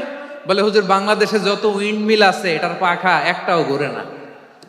আল্লাহ, বলেন কি? তাহলে এই যে কোটি কোটি টাকা ব্যয় করে যে উইন্ড মিল, কয় হুজুর ভিতরে ফিটফাট, উপরে ফিটফাট, ভিতরে সদরঘাট। তার মানে কোটি কোটি টাকা দিয়ে এই উইন্ড মিল বানায়, এখানে কিছু নাই, দুর্নীতির আড্ডাখানা, আখড়াখানা বাংলাদেশ, ঠিক কিনা বলেন? হায় রে, জাপানিজরাও মানুষ, আমরাও মানুষ। আমার এক নিকটাত্মীয় সরকারি চাকরিজীবী, উনি আমাকে বললেন, বাংলাদেশের আর একটা উদাহরণ দেখি, উনি আমাকে বললেন যে প্রতি বছর আমাদের অফিসের ফার্নিচার চেঞ্জ করে। আমি বললাম প্রতি বছর ফার্নিচার চেঞ্জ করে কেন? বলে যে ফার্নিচার নতুন পারচেজ করলেই তো এখানে টাকা, নতুন কিনতে পারলেই টাকা, নতুন উন্নয়নের সবক শোনাতে পারলেই টাকা। প্রথম আলোর রিপোর্ট, কি আলো? প্রথম আলোর রিপোর্ট, গত 15 বছরে উন্নয়নের নামে লুটপাট হয়েছে প্রায় 3.25 লাখ কোটি টাকা। কার রিপোর্ট? আমাদের বানানো কথা, প্রথম আলোর রিপোর্ট। গত 15 বছরে কারা ছিল জানেন তো? হ্যাঁ, শুধু ওনাদেরকেই দোষ দিয়ে লাভ নাই। স্বাধীনতার পর থেকে শুধু শাসকের হাত বদল হয়েছে, আমরা কিছু পাই নাই, ঠিক কিনা বলেন? শুধু ওনাদের দোষ দিয়ে কি লাভ? একদল খাইছে, আরেক দল খাওয়ার জন্য রেডি হয়ে আছে। আমরা এরকম চাই না। আমরা চাই স্বাধীন সার্বভৌম বাংলাদেশ, আমরা চাই দুর্নীতিমুক্ত বাংলাদেশ। আমি নিউজটা যে কতবার পড়লাম, এটা কি সম্ভব? 3.25 লাখ কোটি টাকা লুটপাট, মানে লুটপাট করতে করতে এদেশের জনগণকে ফুটপাতে বসায় দিচ্ছে। প্রিয় ভাইয়েরা, তাহলে জাপানের মানুষও মানুষ, আমরাও মানুষ। সিদ্ধান্ত আপনার, কোন মানুষ হবেন, ভালো মানুষ না খারাপ মানুষ? আজকের আলোচনার বিষয় হচ্ছে মানব সম্পদের উন্নয়ন, human resource development. It's a process to increase the capacity of knowledge, skill, capacity of the people of a country. একটা দেশের মানুষের জ্ঞান, তাদের দক্ষতা কি করে বাড়ানো যায়, বাড়িয়ে দেশের উন্নয়ন করানো যায়, এটাই হচ্ছে মানব সম্পদ উন্নয়নের মূল কথা। তাহলে মানব সম্পদ হচ্ছে একটা দেশের সবচাইতে শক্তিশালী পুঁজি। প্রাকৃতিক সম্পদ, খনিজ সম্পদের চেয়েও দামি হচ্ছে মানব সম্পদ। আমার প্রিয় যশোর, প্রাকৃতিক সম্পদ, খনিজ সম্পদের চেয়ে দামি সম্পদ কি সম্পদ? আল্লাহ তাআলা দয়া করে আমাদেরকে এই মানব সম্পদ দিয়েছেন। আসুন আমাদের এই মানুষগুলোকে আমরা সোনার মানুষ বানাই। রাজি আছেন তো সবাই? রাজি আছেন? মানুষ পারে না এমন কোনো কিছু নাই, চাইলে সব পারে। এজন্য মানুষকে তারবিয়া দিতে হবে, যথাযথভাবে তাদেরকে গড়তে হবে। আসুন আমরা সিরাতের আয়নায় বিশ্বনবীর জীবনী থেকে দেখি তিনি কিভাবে হিউম্যান রিসোর্সকে ম্যানেজ করতেন, বিশ্বনবী কিভাবে এই মানব সম্পদকে ম্যানেজ করতেন। বিশ্বনবী, he was a very good talent hunter, চৌকস ট্যালেন্ট হান্টার ছিল। কার মধ্যে কি ট্যালেন্ট আছে দেখলেই বুঝে ফেলতেন। সুবহানাল্লাহ পড়বেন না? কি নবী আমরা পেয়েছি! He was a very good talent hunter. আমার নবী, তিনি চৌকস ট্যালেন্ট হান্টার ছিলেন। কার মধ্যে কি প্রতিভা বের করতেন, ওই প্রতিভাকে ইসলামের কল্যাণে কাজে লাগাতেন। সুবহানাল্লাহ বলেন। যাকে যেই জায়গায় সেট করলে ভালো হবে তাকে ওই জায়গায় সেট করতেন। কয়েকজন সাহাবীর জীবনী শোনাই। আবু মাহজুরা রাদিয়াল্লাহু তাআলা আনহু, মক্কার মুয়াজ্জিন, আগে ছিল মুশরিক, পরে হইছে মুমিন। উনি কিভাবে মুমিন হইলেন এই ঘটনাটা একটু আপনাদের শোনাতে চাই। হুনাইনের যুদ্ধ, 8ম হিজরি, বিষ্ণু ঈসা ইসলাম হুনাইনের যুদ্ধ শেষে ফিরতেছেন। পথিমধ্যে বেলাল রাদিয়াল্লাহু তাআলা আনহু, 8ম হিজরি। কত হিজরি? সবাই বলেন না একটু, কত হিজরি? 8ম হিজরিতে হুনাইনের যুদ্ধে রাসূল সাল্লাল্লাহু আলাইহি ওয়াসাল্লাম ফিরে আসতেছেন মদিনায়। পথিমধ্যে বেলাল রাদিয়াল্লাহু তাআলা আনহু আজান দিচ্ছেন। কি দিচ্ছেন? তো পাশে ছিল মুশরিকদের একটা পল্লী, কিছু মুশরিক তরুণ, কিছু অমুসলিম কিশোর, তারা আজানকে ব্যঙ্গ করতেছে। আমাদের বাংলায় মুখ ভেঙ্গানো বলে আর কি। বেলাল রাদিয়াল্লাহু তাআলা আনহু আজান দিচ্ছেন, ওই বাচ্চাগুলো মুশরিক, তো ওরা আজানকে ব্যঙ্গ করতেছে, বিকৃতি করে ওরাও আজান দিচ্ছে। উদ্দেশ্য হচ্ছে আজানকে নিয়ে ঠাট্টা করা। উদ্দেশ্য, ব্যাপারটা মনে কষ্ট পাওয়ার মতো ব্যাপার না? কিন্তু বিশ্বনবী ওইখানে দেখেন কি খুঁজলেন। বিশ্বনবী খেয়াল করলেন অমুসলিম কিশোরদের মধ্য থেকে একটা কিশোরের গলাটা বড় দরাজ গলা, কণ্ঠটা বড় সুন্দর। খেয়াল করে দেখলেন যে কিছু কিশোর বেলালের আজানকে ব্যঙ্গ করে, বিকৃতি করে, কিন্তু একজনের কণ্ঠ দেখতে পাচ্ছেন না এত দূরে, কিন্তু কণ্ঠটা বড় সুন্দর, দরাজ গলা। বিশ্বনবী সাহাবীদেরকে বললেন, ধরো এগুলারে, ধরো। সবগুলারে ধরে বিশ্বনবীর সামনে আনা হলো। ওরা হাঁটু গেড়ে বসলো। বিশ্বনবী বললেন, তোমাদের মধ্যে কে যেন ব্যঙ্গ করে আজান দিচ্ছিল, তার গলাটা বড় উঁচু, গলার বেসটা বড় মজবুত, মেলোডিয়াস, সুমধুর কণ্ঠ, কে? আবু মাহজুরা বলে, আমার বন্ধুরা সবাই আমার দিকে আঙ্গুল দেখায়, আমি পড়ে গেছি বিপদে। রাসূল সাল্লাল্লাহু আলাইহি ওয়াসাল্লাম বাকি অমুসলিম তরুণদেরকে ছেড়ে দিলেন, বললেন তোমরা যাও। এবার আবু মাহজুরারে পাইছে। আবু মাহজুরার চুলের মধ্যে হাত দিলেন বিশ্বনবী, মাথায় হাত দিয়ে বললেন, এবার আজান দাও দেখি। আবু মাহজুরা বলে, আমি তো আজান দিতে জানি না, কারণ আমি তো বেলালেরটা শুইনা দিছি, আমার তো মুখস্থ নাই, আমি তো আজান দিতে জানি না। বিশ্বনবী বললেন, জানো না? তাহলে আসো, আমি তোমারে শিখাই দেই। সুবহানাল্লাহ পড়ে। আবু মাহজুরা হাঁটু গেড়ে বসে, বিশ্বনবীর মোবারক হাত আবু মাহজুরার চুলের মধ্যে। বিশ্বনবী আজানের মুআল্লিম আবু মাহজুরাকে বলতেছে, ঠিক আছে তোমারে শিখাই দিচ্ছি, আমি যা যা বলবো আমার সাথে সাথে বলো, পারবা? আবু মাহজুরা বলে, পারবো।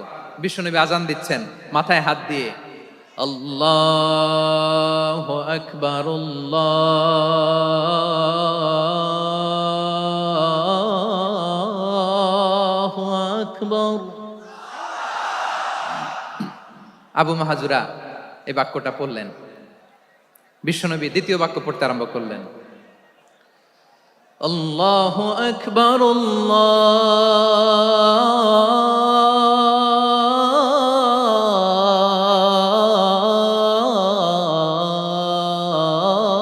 আল্লাহু আকবার।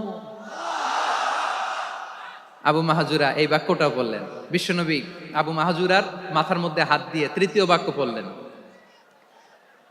আশহাদু আল্লা ইলাহা ইল্লাল্লাহ।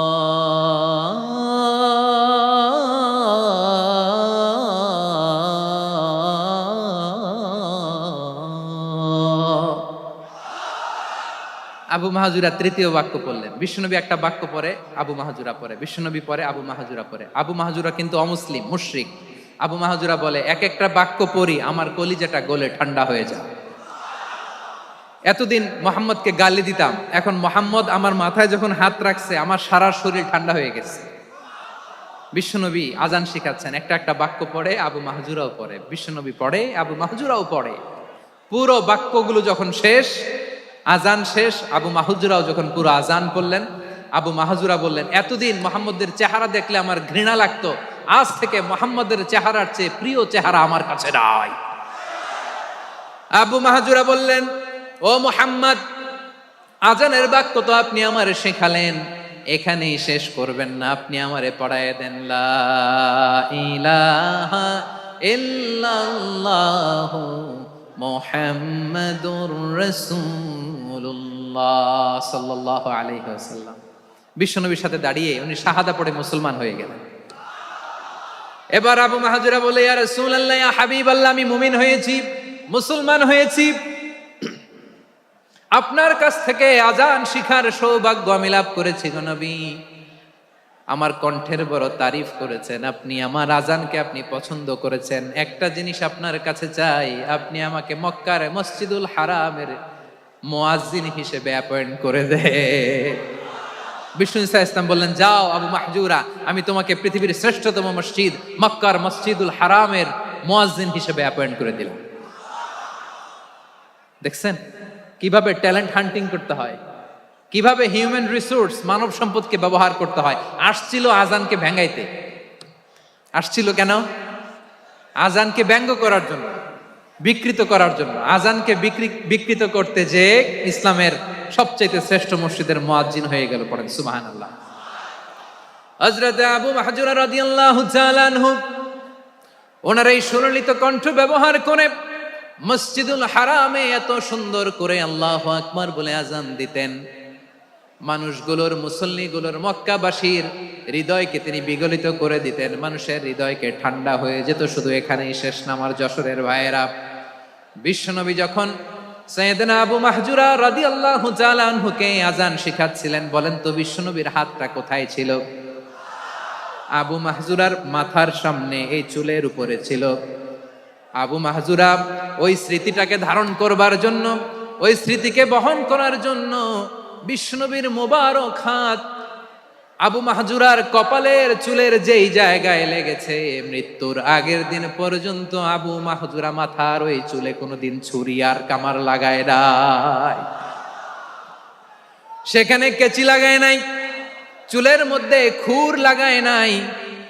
আবু মাহজুরা ডান দিকের চুল কাটতো, বাম দিকের চুল কাটতো, পেছনের চুল কাটতো, সামনের চুল কাটতো না। আবু মাহজুরা রাদিয়াল্লাহু তাআলা আনহুর সামনের চুলগুলো বড় হতে হতে যখন এত বড় হয়ে যায়, তিনি চুলগুলো পেঁচিয়ে মাথার মধ্যে রাখতেন। তারপরে তিনি পাগড়ি পরতেন। সবাই জিজ্ঞেস করতো, আবু মাহজুরা এটা আবার কেমন স্টাইল? দেখতে তোমারে কি বিদঘুটে লাগে, কেমন অড লাগে, কেমন খারাপ দেখা যায়। মক্কায় এমন কোন মানুষ তো দেখি নাই, ডানে চুল কাটে, বায়ে চুল কাটে, পেছনে চুল কাটে, সামনে কাটে না। ওরে আবু মাহজুরা, কেমন দেখা যায় তোমারে, তুমি সামনের চুল কাটো না কেন? আবু মাহজুরা বলে, আমি হাঁটু গেড়ে পেয়ারা নবীর সামনে বসেছিলাম, আমার এই মাথার চুলের মধ্যে মুবারক হাত লাগিয়ে বিশ্বনবী নিজে আমাকে আজানের প্রতিটা বাক্য শিক্ষা দিয়েছেন। বিশ্বনবীর মোবারক হাত, পবিত্র হাত আমার মাথার চুলের যেই জায়গায় লেগেছে, আমি চাই ওই চুলগুলা নিয়ে আমি আমার কবরের ভিতরে যাব। সাইয়েদনা আবু মাহজুরা রাদিয়াল্লাহু তাআলা আনহু ইন্তেকালের আগের পর্যন্ত মাথার সামনের চুলগুলা কাটে নাই। সামনের চুলগুলো বড় হতে হতে এত বড় ছিল, পেঁচিয়ে রেখে পাগড়ি পরতেন, কাটতেন না। নবীর হাত লেগেছিল। সুবহানাল্লাহ পড়েন। তাহলে what is the lesson? Moral of the story কি? মোরাল অফ দ্য স্টোরি হচ্ছে, আসছিল আজানকে ব্যঙ্গ করার জন্য, বিকৃত করার জন্য, হয়ে গেল মসজিদুল হারামের মুয়াজ্জিন। দেখেন বিশ্বনবী একটা খারাপ সিচুয়েশনের মধ্যে থেকে কি ভালো জিনিস বের করে আনলেন। আমি যে শুরুতে বলেছি কিভাবে তিনি হিউম্যান রিসোর্সকে ডেভেলপ করেছেন, ম্যানেজ করেছেন। তিনি যে চৌকস ট্যালেন্ট হান্টার ছিল, দেখেন সবার মধ্যে থেকে এর বাছাই করে মুয়াজ্জিন বানাই দিয়েছেন। সুবহানাল্লাহ পড়েন। তার মানে এই না সবাইরে ধরে ধরে উনি মুয়াজ্জিন বানাইছেন। যার যেই ট্যালেন্ট আছে তাকে ওই কাজে অ্যাসাইন করেছেন। যার যেই প্রতিভা আছে তার প্রতিভাকে ইসলামের কাজে লাগিয়েছেন। সুবহানাল্লাহ পড়েন। যায়েদ বিন সাবিত রাদিয়াল্লাহু তাআলা আনহু নাম শুনেছেন? যশোর কথা বেরোয় না। যদি জিজ্ঞাসা সালমান খানের নাম শুনছেন, সবাই হাত তুলবে, জি হুজুর শুনছি, মানে সব দেখা শেষ। সালমান খান, আমির খান, অমুক খান, সব খান মুখস্থ, কিন্তু যায়েদ বিন সাবিতের নাম মুখস্থ নাই মুসলমানদের। যেই সাহাবী মাথার সামনের চুল কাটে নাই, মসজিদুল হারামের মুয়াজ্জিন বানাইছেন বিশ্বনবী, ওই সাহাবীর নাম কি? খায়া ফেলাইস, স্লোগানের সাথে খায়া ফেলাইস। আবু মাহজুরা। কি নাম? আবু মাহজুরা আল জুমাহি রাদিয়াল্লাহু তাআলা আনহু। এই নামটা আজকে নিয়ে যাইতে হবে যশোর। আবু মাহজুরা রাদিয়াল্লাহু তাআলা আনহু। 2 নম্বরে বলছিলাম যায়েদ বিন সাবিত রাদিয়াল্লাহু তাআলা আনহু।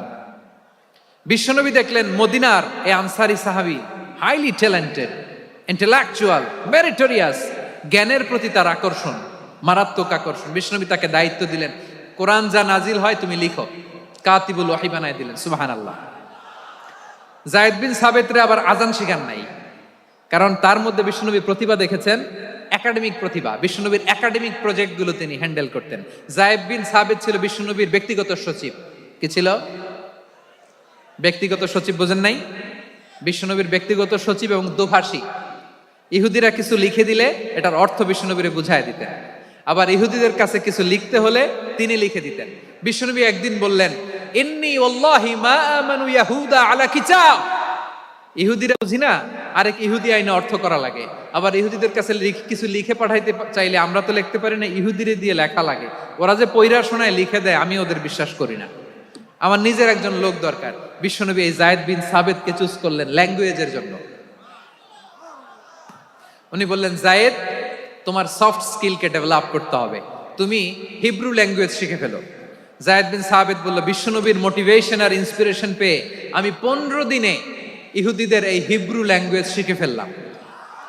শুধু শিখে ফেললাম না, হাত্তা হাদিকতু, even I became master in the language. এই ভাষা আমি পারদর্শী হয়ে গেলাম। এরপরে ইহুদিরা চিঠি লিখে পাঠালে আর কোনো ইহুদি ডাকা লাগতো না, আমি নবীর এটার অর্থ শুনে পরে বুঝাই দিতাম। আবার ইহুদিদের কাছে চিঠি লেখা লাগলে আমি যায়েদ বিন সাবিত চিঠি লিখে দিতাম।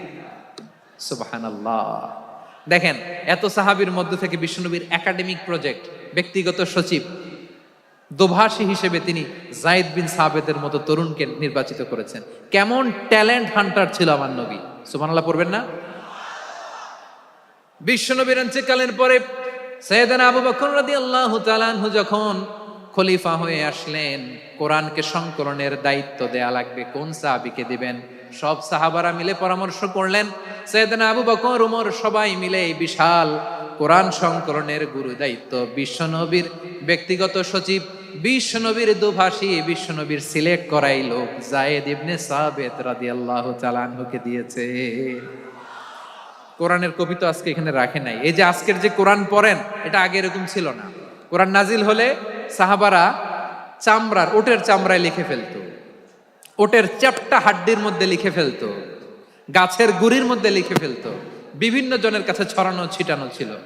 আবু বকর রাদিয়াল্লাহু তাআলা আনহু একসাথে করলেন, পরবর্তীতে উসমান রাদিয়াল্লাহু তাআলা আনহু একসাথে করলেন 114 সূরার। এখন এই মুসহাফ, এই কম্পাইলেশন, এই কপি আমরা পেয়েছি, যার হিউজ কন্ট্রিবিউশন ছিল।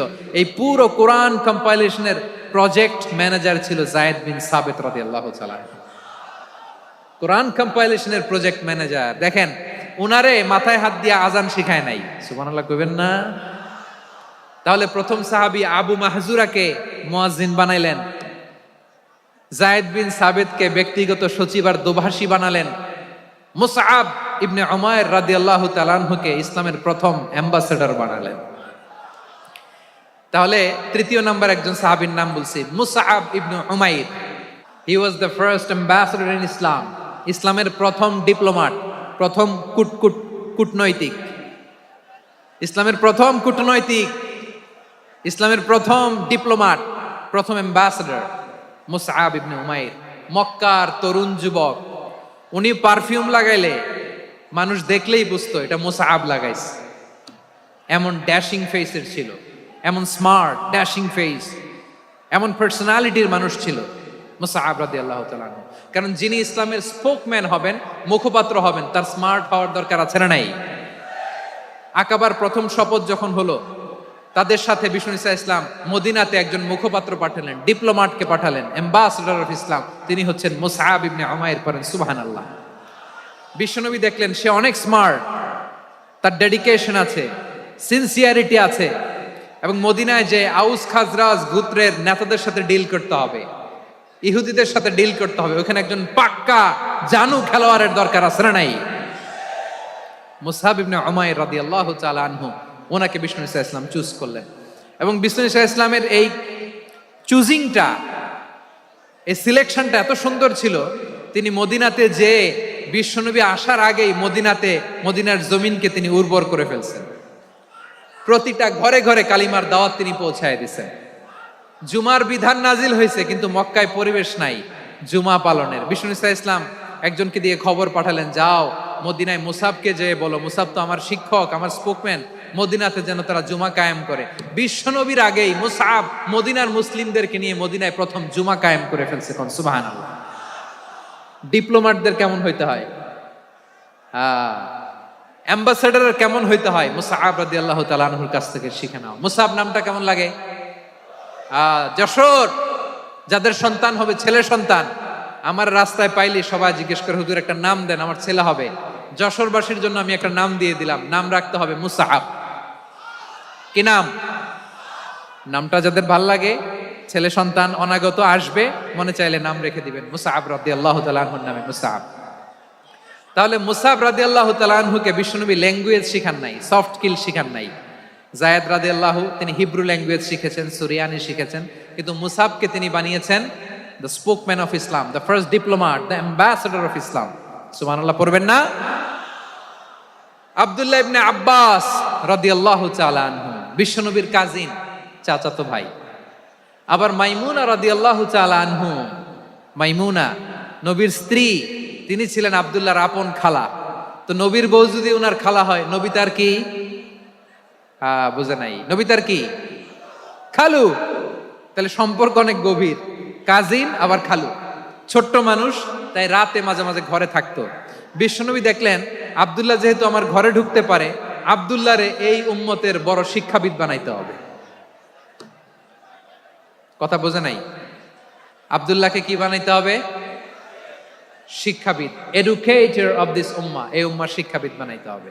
তাই আব্দুল্লাহ ইবনে আব্বাসকে বিশ্বনবী হাতে কলমে শিক্ষা দিয়েছেন, ওনাকে বিশ্বনবী হাতে কলমে শিক্ষা দিয়েছেন, যেহেতু উম্মতের শিক্ষাবিদ হবেন, এডুকেটর হবেন। তো বিশ্বনবী রাতে যখন তাহাজ্জুদ পড়তেন, ছোট্ট আব্দুল্লাহ ঘরে থাকতো, বুঝতে পেরেছেন? ছোট্ট মানুষ তো ঘরে থাকতো। তো বিশ্বনবী তাহাজ্জুদের জন্য একবার দাঁড়িয়েছেন, ছোট্ট আব্দুল্লাহ ওযু করে দাঁড়াইছে। আচ্ছা বলেন তো, ইমাম আর মুসল্লি মোট যদি দুইজন হয়, একজন ইমাম একজন মুসল্লি, তো মুসল্লি ইমামের কোন দিকে দাঁড়াবে? ডানে দাঁড়াবে। ছোট্ট আব্দুল্লাহ বুঝে নাই, বিশ্বনবী তাহাজ্জুদ শুরু করেছেন, উনি ইক্তেদা করছেন আর দাঁড়াইছেন বায়ে। কোথায় দাঁড়িয়েছেন? আব্দুল্লাহ বলেন, যখন আমি বায়ে দাঁড়ালাম, আখাযা রাসূলুল্লাহ সাল্লাল্লাহু আলাইহি ওয়াসাল্লাম উযুনি আল ইউমনা ইয়াফতিলুহা, বিশ্বনবী নামাজরত অবস্থায় আমার কান ধরে টেনে আমার ডান দিকে এনে দাঁড় করায় দিলেন। পড়েন সুবহানাল্লাহ। দেখেন হাতে কলমে শিক্ষা। আর জীবনে ভুল হবে? কথা কয় না, আর ভুল হবে? আর ভুল হবে না। এভাবে বিশ্বনবীর অনেক সঙ্গ পেয়েছেন, সফর করেছেন, একই বাহনে বসেছেন, এক বাহনে বসে লম্বা নসিহত করেছেন, বলেছেন ইয়া গোলাম ইহফাজিল্লাহ ইয়াহফাজকা, ইহফাজিল্লাহ তাজিদহু তুজাহাক, ইযা সাআলতা ফাসআলিল্লাহ ওয়া ইযা ইসতাআনতা ফাসতাইন বিল্লাহ। আল্লাহর বিধান মানো, আল্লাহর বিধান রক্ষা করো, আল্লাহ তোমায় রক্ষা করবে। আব্দুল্লাহ, চাইতে হলে আল্লাহর কাছে চাও, সাহায্য চাইতে হলে আল্লাহর কাছে সাহায্য চাও। মনে রাখো, গোটা বিশ্বের সবাই যদি তোমার সাহায্য করতে চায়, ততটুকুই করতে পারবে যতটুকু আল্লাহ তোমার নসিবে রেখেছে। গোটা বিশ্ব যদি তোমার বিরুদ্ধে ষড়যন্ত্রে দাঁড়িয়ে যায়, ক্ষতি ততটুকু করতে পারবে যতটুকু তোমার জন্য বরাদ্দ আছে, এর বাইরে কিছু করতে পারবে না। আওয়াজ করে বলেন ঠিক কিনা? এভাবে হাতে কলমে শিখিয়েছেন, বিশ্বনবীর সঙ্গ পেয়েছেন। উনাকে বিষ্ণু ইসলাম শিক্ষাবিদ, এডুকেটর অফ দিস উম্মাহ হিসেবে সিলেক্ট করেছেন, হাতে কলমে শিখিয়েছেন। বিশ্বনবী একবার প্রকৃতির ডাকে সাড়া দিয়ে এসেছেন। এখন কি করতে হবে? নামাজের জন্য অজু করতে হবে। বিশ্বনবী এসেই দেখেন অজুর বদনায় পানি ভরা, খুশি হয়ে গেলেন, বললেন কে রেখেছে পানি? একজন বলল আব্দুল্লাহ রেখেছে। বিশ্বনবী অত্যন্ত খুশি হলেন, খুশি হয়ে একটা দোয়া করলেন, বললেন আল্লাহুম্মা ফাক্কিহু ফিদ্দীন ওয়া আল্লিমহু তা'ওয়ীল, আল্লাহ তুমি আব্দুল্লাহকে দ্বীনের বুঝ দিও আর কোরআনের তাফসির শিক্ষা দিও। বিশ্বনবীর এই দোয়া এমন লাগছে, উনি রাইসুল মুফাসসিরিন, এই পৃথিবীতে যত মুফাসসির ছিল, যত মুফাসসির আসবে, সকল মুফাসসিরের সম্রাট হিসেবে স্বীকৃত হয়েছেন আব্দুল্লাহ ইবনে আব্বাস। বিশ্বনবী ওনারে আজান শিখান নাই, বিশ্বনবী ওনারে ল্যাঙ্গুয়েজ শিখান নাই, বিশ্বনবী ওনারে অ্যাম্বাসেডর বানান নাই, হাতে কলমে শিক্ষা দিয়েছেন। ছোট্ট মানুষ, বিশ্বনবী ইন্তেকাল করলেন, আবু বকরের সময় গেল, ওমরে ফারুকের খেলাফত, তখনও তিনি তরুণ। ওমরে ফারুক রাদিয়াল্লাহু তাআলা আনহু ওনার ক্যাবিনেট মিনিস্ট্রির বৈঠকে এ আব্দুল্লাহ ইবনে আব্বাসকে পাশ দিয়ে বসায় রাখতেন। বয়স্ক সাহাবারা এটা পছন্দ করতো না, তারা বলতো ঘটনা কি, আব্দুল্লাহর মতো ছেলে নাতি আমাদের আছে, এরা কেন রাখে ওমরে ফারুক? ওমরে ফারুক এটা টের পেলেন, তিনি বুঝতে পারলেন যে ক্যাবিনেট মেম্বাররা এটা পছন্দ করে না, ছোট্ট আব্দুল্লাহরা কেন রাখি, কেন যে রাখি এটা একদিন বুঝাবো। একদিন মিটিং এ তিনি সবাইকে বললেন ইদা জাআ নাসরুল্লাহি ওয়াল ফাতহ, এই আয়াত দ্বারা উদ্দেশ্য কি বলেন তো মুরব্বী সাহাবীরা? এক সাহাবী বলেন এই সূরা দ্বারা উদ্দেশ্য, আল্লাহ বলেছেন আমাদেরকে বিভিন্ন ল্যান্ড, বিভিন্ন এলাকা বিজয় করতে হবে। ওমরে ফারুক বললেন না, হয়নি। আরেকজন বললেন বিজয় হওয়ার পর আমাদের বেশি বেশি আল্লাহর বরত্বের ঘোষণা দিতে হবে, এটা উদ্দেশ্য। উমরে ফারুক বললেন, না হয় নাই। যারা জিজ্ঞেস করেন কেউ পারে না। সব শেষে বিশ্বনবী ছোট্ট আব্দুল্লাহরে বলেন, আব্দুল্লাহ, ইদা জা নাসরুল্লাহি ওয়াল ফাত, এর দ্বারা উদ্দেশ্য কি বলো তো? ছোট্ট আব্দুল্লাহ বলেন, হুয়া আজালু রাসূলিল্লাহ, এই আয়াত দ্বারা বিশ্বনবীর বিদায়কে উদ্দেশ্য নেওয়া হয়েছে। ওমরে ফারুক বললেন, হাযা হুয়া, এটাই তো সঠিক উত্তর, এটাই সঠিক তাফসীর এই আয়াতের। কারণ ইদা জা নাসরুল্লাহি ওয়াল ফাত, যখন আল্লাহর সাহায্য আর বিজয় আসবে, ওয়া রাআইতান নাসা ইয়াদখুলুনা ফি দীনিল্লাহি আফওয়াজা, আপনি দেখবেন দলে দলে ঢলে ঢলে বানের পানির মতো মানুষ ইসলামের দিকে ঢুকতেছে, ইসলামের বিজয় হয়েছে। তো ইসলামের বিজয়ের মিশন নিয়ে নবী আসছে, বিজয়ী যখন হয়ে গেছে এখন তো নবীর বিদায় হবে। জোরে বলেন ঠিক কিনা? কোন সাহাবী এই সূক্ষ্ম কথাটা ধরতে পারে নাই, ওই আব্দুল্লাহ ছাড়া। আব্দুল্লাহ যখন উত্তর দিছে, সব সাহাবীদের টনক নড়েছে। এরপর থেকে কোনো ক্যাবিনেট মিটিং এ আর কোন সাহাবারা কোনো প্রশ্ন করে নাই, আওয়াজ করে পড়েন সুবহানাল্লাহ। বিশ্বনবী আব্দুল্লাহ ইবনে আব্বাসকে দ্য এডুকেটর অফ দ্য উম্মাহ, উম্মার শিক্ষাবিদ হিসেবে গ্রহণ করেছেন। আওয়াজ করে পড়তে হবে আল্লাহু আকবার। সাহাবীদের নামগুলো মনে থাকবে? 1 নম্বরে আবু মাহজুরা, মুয়াজ্জিন বানাইছেন। যায়েদ ইবনে সাবিত, দোভাষী, ট্রান্সলেটর অফ প্রফেট, এবং তিনি ছিলেন বিশ্বনবীর ব্যক্তিগত সচিব। Musab ibn Umair, the first ambassador and diplomat of Islam. Abdullah ibn Abbas, এই উম্মার সবচেয়ে বড় এডুকেটর, শিক্ষাবিদ। আরেকজন ছিল আব্দুল্লাহ ইবনে মাসউদ রাদিয়াল্লাহু তাআলা। 2 আব্দুল্লাহ, আব্বাস গেল, আরেকজন হচ্ছে মাসউদ। মক্কার তরুণ, ছাগল পালতো মুশরিকের বিশ্বনবী আর আবু বকর রাদিয়াল্লাহু তাআলা আনহু একবার গেলেন, যে দেখে এই তরুণ দাঁড়ায় আছে। বিশ্বনবী বলেন, আমি খুব ক্ষুধার্ত, তোমার কাছে কি দুধ আছে ছাগলের? আব্দুল্লাহ ইবনে মাসউদ বলে, আছে। ওয়ালাকিন আনা মুতামান, কিন্তু যে দুধ আছে এটা আমানতের, আমি দিতে পারবো না। বিশ্বনবী এইটা শুনেই তারা টার্গেট করে ফেলছে। আনা মুতামান, দুধ আছে কিন্তু এটা আমার মালিকের, আমি তো দরদ দেখায় আমার মালিকের দুধ আপনি পথিক, আপনারে দিতে পারি না। বিশ্বনবী টার্গেট করে ফেলছেন, এরে আমার কাজে লাগাইতে হবে। বিশ্বনবী বললেন, আচ্ছা ঠিক আছে, দুধ দিও না, কিন্তু এমন ছাগি আছে কিনা যেই ছাগির সাথে কোনো ছাগলের মিলন হয় নাই, তার ওলানে দুধও আসে নাই, বাচ্চাও নাই, এরকম ছাগির থেকে যদি আমি দুধ খাই তাহলে তো সমস্যা নাই। বলতেছে, এরকম ছাগির থেকে দুধ খাইলে সমস্যা নাই, কারণ এরকম ছাগির ওলান থেকে দুধ আসবেও না। বলতেছে, ঠিক আছে, এরকম একটা ছাগি নিয়ে আসা হলো। বিশ্বনবী বিসমিল্লাহ বলে ওই ছাগির ওলানে হাত দিলেন। হাত দিতে দেরি, পুরো ওলানটা দুধে ভরে যেতে দেরি হয় না। বিশ্বনবী আর আবু বকর রাদিয়াল্লাহু তাআলা আনহু দহন করে পেট ভরে খেলেন। এই দৃশ্য আব্দুল্লাহ ইবনে মাসউদের হৃদয়ে দাগ কাটলো। এই মুজিজা দেখে তিনি বললেন, আশহাদু আল্লা ইলাহা ইল্লাল্লাহ ওয়া আশহাদু আন্না মুহাম্মাদুর রাসূলুল্লাহ। তিনি ষষ্ঠ মুসলিম ছিলেন, 6 নম্বর মুসলমান। ওনাকে টার্গেট করে বিশ্বনবী দেখলেন এমন ইন্টেলেকচুয়াল ব্রেন, উনি সূক্ষ্ম সূক্ষ্ম জিনিস বুঝে বেশি, ফিকহি জ্ঞান ওনার মধ্যে বেশি। বিশ্বনবী ওনাকে কোরআনের জ্ঞান শিক্ষা দিতে লাগলেন। উনি বিশ্বনবী সবার কাছে কোরআন শোনায়, কিন্তু বিশ্বনবী নিজে আব্দুল্লাহ ইবনে মাসউদের কাছ থেকে কোরআন শুনতো। বিশ্বনবী একবার বললেন, ইকরা আলাইয়া ইয়া মাসউদ। ইবনে মাসউদ, একবার শোনাও তো কোরআন দেখি। আব্দুল্লাহ ইবনে মাসউদ বলে, আকরাউ আলাইকা ওয়া আলাইকা উনজিল। নবী, আপনার উপর কোরআন নাজিল হয় আর আমি আপনার সামনে কোরআন পড়বো? বিশ্বনবী বললেন, ইন্নী উহিব্বু আন আসমাআহু মিন গায়রি। আমি নিজে পড়তে যেমনি ভালোবাসি, অন্যে পড়ুক আমি শুনবো, এটাও আমি ভালোবাসি। সূরা নিসা তিনি তেলাওয়াত করে শুনিয়েছেন। এমন সূক্ষ্ম বিষয় বিশ্বনবী উনাকে ধরিয়ে দিয়েছেন। উনি হয়ে গিয়েছেন আব্দুল্লাহ ইবনে আব্বাস, হয়েছেন রাইসুল মুফাসসিরিন, উনি হয়ে গিয়েছেন ফাকিহুল উম্মাহ। উনার চাইতে বড় ফকি এই পৃথিবী আর দেখবে না। চিল্লায় বলেন সুবহানাল্লাহ। উনি বলতেন, ওয়াল্লাহি ওয়াল্লাহি ইল্লাযী লা ইলাহা গায়রু মা উনজিলাত সূরাতুন ইল্লা ওয়া আনা আ'লামু আইনা উনজিলাত ওয়া ফীমা উনজিলাত। বিশ্বনবী এমন ভাবে কোরআনের দার্স আমাকে দিয়েছেন, কোরআনে যত সূরা নাজিল হয়েছে, যেখানে নাজিল হোক না কেন আমি জানি এটা কোথায় নাজিল হয়েছে এবং কোন প্রেক্ষাপটে নাজিল হয়েছে।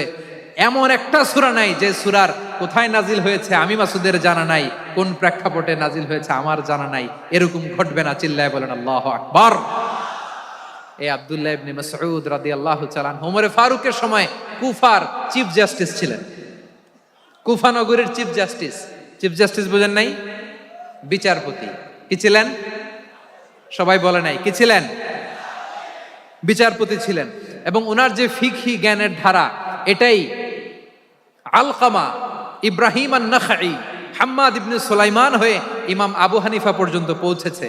এবং ওনার ফিকহি জ্ঞানের ধারাই হানাফি মাযহাবে অ্যাকসেপ্ট হয়েছে। আজও এগুলো হানাফি মাযহাবে চর্চিত হয়। হানাফি মাযহাবের সব ফিক আব্দুল্লাহ ইবনে মাসউদের ফিকহি জ্ঞানের ধারা থেকে নেওয়া হয়েছে। চিল্লায় পড়েন সুবহানাল্লাহ। তাহলে উনাকে বিশ্বনবী বানিয়েছেন জুরিস্ট, আইনবিদ, ফকিহ। উনারে আজান শিখান নাই। হিউম্যান রিসোর্স ডেভেলপমেন্ট কিভাবে করবেন, মানব সম্পদের উন্নয়ন কিভাবে করতে হয়, কিভাবে যার যেখানে প্রতিভা কাজে লাগাতে হয় উনি দেখিয়েছেন। সুবহানাল্লাহ পড়বেন না? খালিদ বিন ওয়ালিদ নাম শুনছেন? কে কে শোনেন নাই হাত তোলেন। কি ছিলেন? বীর যোদ্ধা ছিলেন খালিদ বিন ওয়ালিদ। কিন্তু তিনি ইসলাম ধর্ম গ্রহণ করেছেন অনেক দেরিতে, 8ম হিজরিতে। তার মানে 8ম হিজরির আগে উনি মুশরিকদের পক্ষে লড়াই করেছেন। ওনার হাতে কত মুসলিম সাহাবী যে নিহত হয়েছে হিসাব নাই। বিশ্বনবী টার্গেট করে রাখছে, তুমি আমাদের মুসলিমদের এত ক্ষতি করলা, তুমি যখন মুসলমান হবা তোমারে দিয়ে আমি এমন কাম করামু যে এটা আর কেউ করতে পারবে না। বসুন। খালিদ বিন ওয়ালিদ রাদিয়াল্লাহু তাআলা 8ম হিজরিতে মুসলিম হয়েছেন, মক্কা বিজয়ের আগে। তো মক্কা বিজয়ের আগে যখন মুসলিম হয়েছেন, এর আগে কি করছেন? কাফিরদের সাথে যুদ্ধ করেছেন। উনি উহুদের যুদ্ধে মুসলমানদের যে পরাজয় ভাব, কঠিন পরিস্থিতির মুখোমুখি উনার কারণে পেছন থেকে এমন আতর্কিত আক্রমণ করেছেন, মুসলমানদেরকে কচুকাটা করেছেন। 8ম হিজরিতে আল্লাহ তাআলা হেদায়েতের নূর দিয়ে ওনার হৃদয়টাকে উজালা করে দিলেন।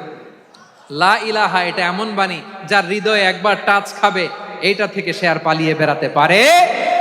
ঝিনুকের ভেতর লুকিয়ে থাকে যেমন মতি, ঝিনুকের ভেতর লুকিয়ে থাকে যেমন মতি, কলমা শাহাদাতে আছে আল্লাহর জ্যোতি, কলমা শাহাদাতে আছে আল্লাহর জ্যোতি। ঠিক কিনা বলেন? মক্কা বিজয়ের আগে মুসলিম হলেন, হওয়ার পরেই বিশ্বনবীর টার্গেট ফুলফিল হলো। ওই যে টার্গেট করে রেখেছেন আর দোয়া করেছেন, খালিদ বিন ওয়ালিদ যদি মুসলিম হয় তাকে আমি মিলিটারি চিফ বানাবো। ওনাকে আজান শিখান নাই, ওনারে কান ধইরা নামাজের এই মাথা থেকে ওই মাথা আনান নাই, ফিকহি কোরআনের সূক্ষ্ম তাফসীর ওনারে শিখান নাই, অ্যাম্বাসেডর বানান নাই। বিষ্ণু ইসলাম উনাকে সামরিক অভিযানে প্রেরণ করেছেন। সামরিক অভিযানে তিনি প্রেরণ করেছেন। উনার জীবদ্দশায় উনার নেতৃত্বে যতগুলো যুদ্ধ হয়েছে, একটা যুদ্ধেও তিনি পরাজয় বরণ করেন নাই। ওমরে ফারুকের সময়কালে তিনি চিফ অফ মুসলিম মিলিটারি মানে মুসলিম সেনাপতি হয়েছেন। যশোর আওয়াজ করো, ঠিক কিনা বলো? সেনাপতি, মুসলিম সেনাপতি। তাহলে কিভাবে হিউম্যান রিসোর্স ব্যবহার করতে হয় গোটা বিশ্ব আমার নবীর কাছ থেকে শিখে নাও। খালিদ বিন ওয়ালিদ, ওনাকে বিশ্বনবী একটা উপাধি দিয়েছেন। উপাধিটা হচ্ছে সাইফুল্লাহিল মাসলুল, আল্লাহর নাঙ্গা তরবারি, আল্লাহর খোলা তরবারি, দ্য ওপেন সোর্ড অফ আল্লাহ।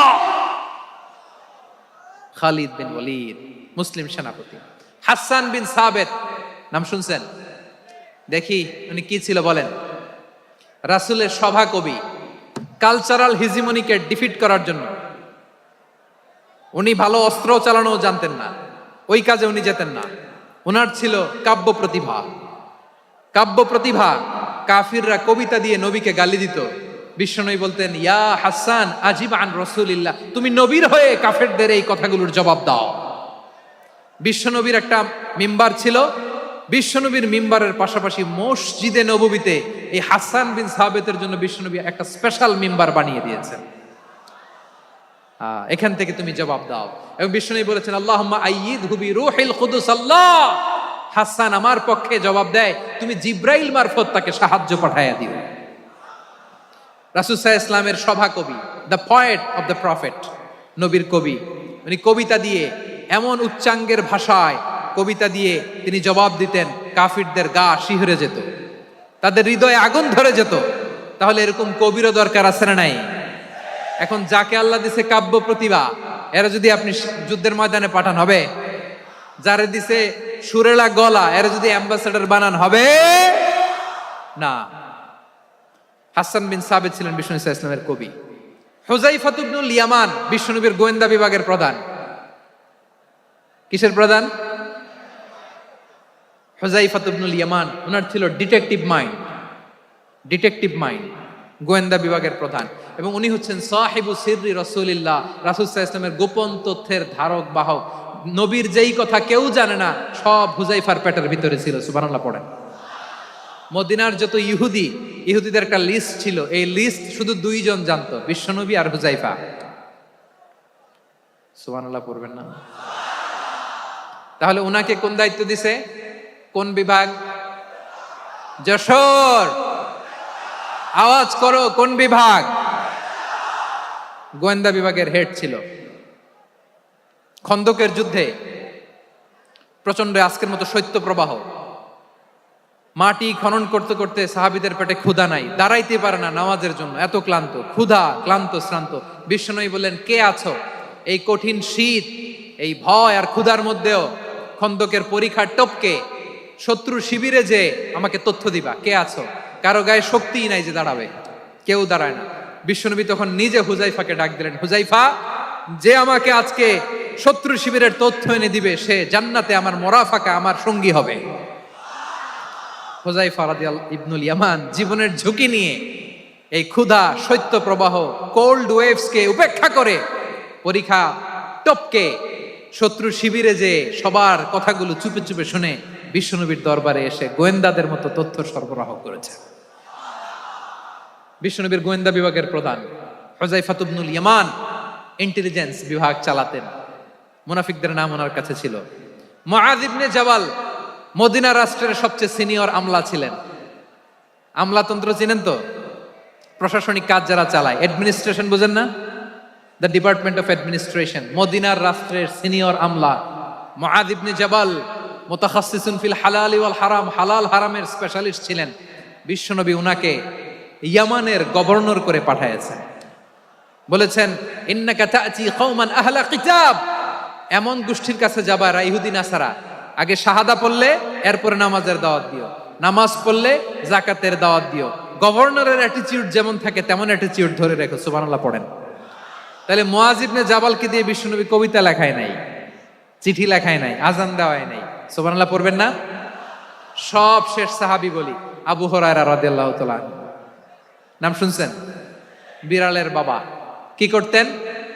খালি হাদিস মুখস্থ করতেন।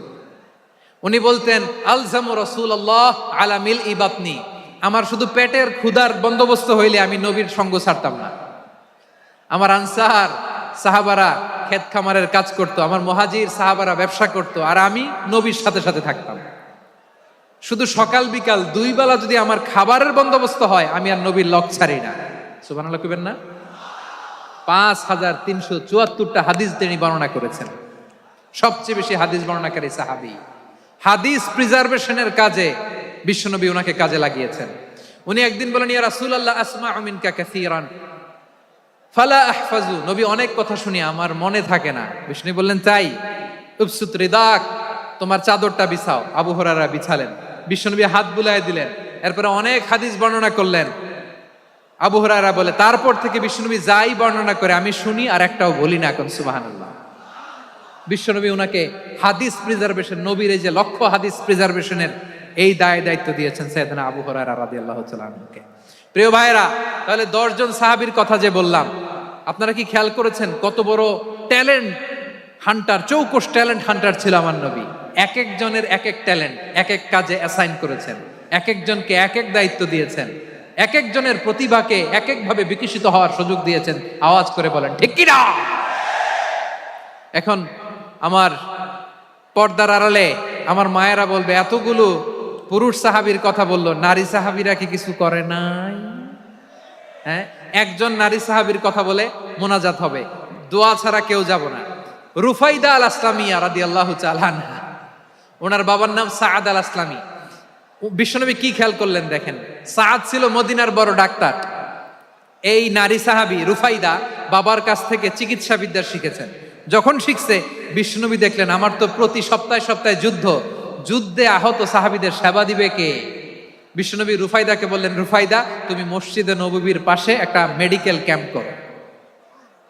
এই যে সাকিনা আদ্দিন মেডিকেলের আমার ছাত্রী বন্ধুরা শুনে রাখো, তোমাদের আইকন হচ্ছে এই রুফাইদা আল আসলামিয়া।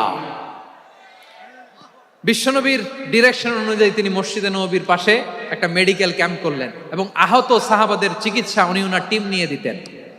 বিশ্বনবীর পরামর্শে উনি আনসারি এবং মুহাজির মহিলা সাহাবীদেরকে নিয়ে একটা স্পেশাল মেডিকেল টিম গঠন করলেন।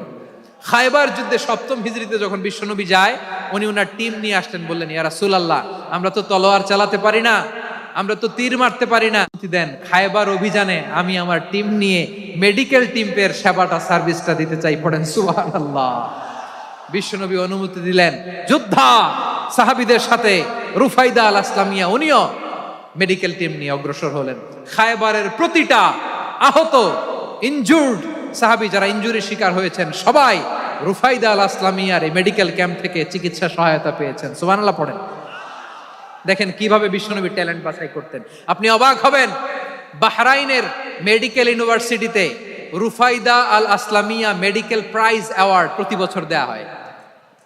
যদি 8 দিনের এই মেডিকেল আমার বোনেরা যদি জেনে থাকো জানো, না হলে নতুন করে জানো, সার্চ দিও, রুফাইদা আল আসলামিয়া মেডিকেল অ্যাওয়ার্ড বাহরাইনের ইউনিভার্সিটিতে দেয়া হয়।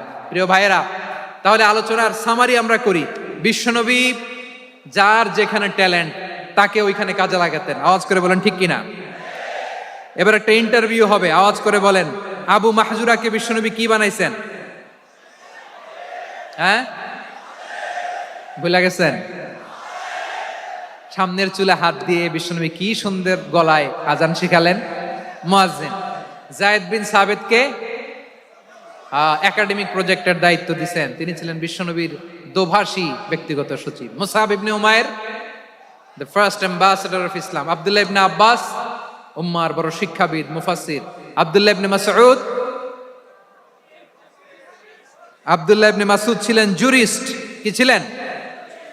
জুরিস্ট ছিলেন, এই উম্মার সবচেয়ে বড় জুরিস্ট। খালিদ বিন ওয়ালিদ, সেনাপ্রধান। হাসান বিন সাবিত, হাসান বিন সাবিত ছিলেন বিশ্বনবীর সভাকবি। কি ছিলেন? বিশ্বনবীর সভাকবি ছিলেন। এরপরে হুযায়ফা ইবনুল ইয়ামান কি ছিলেন?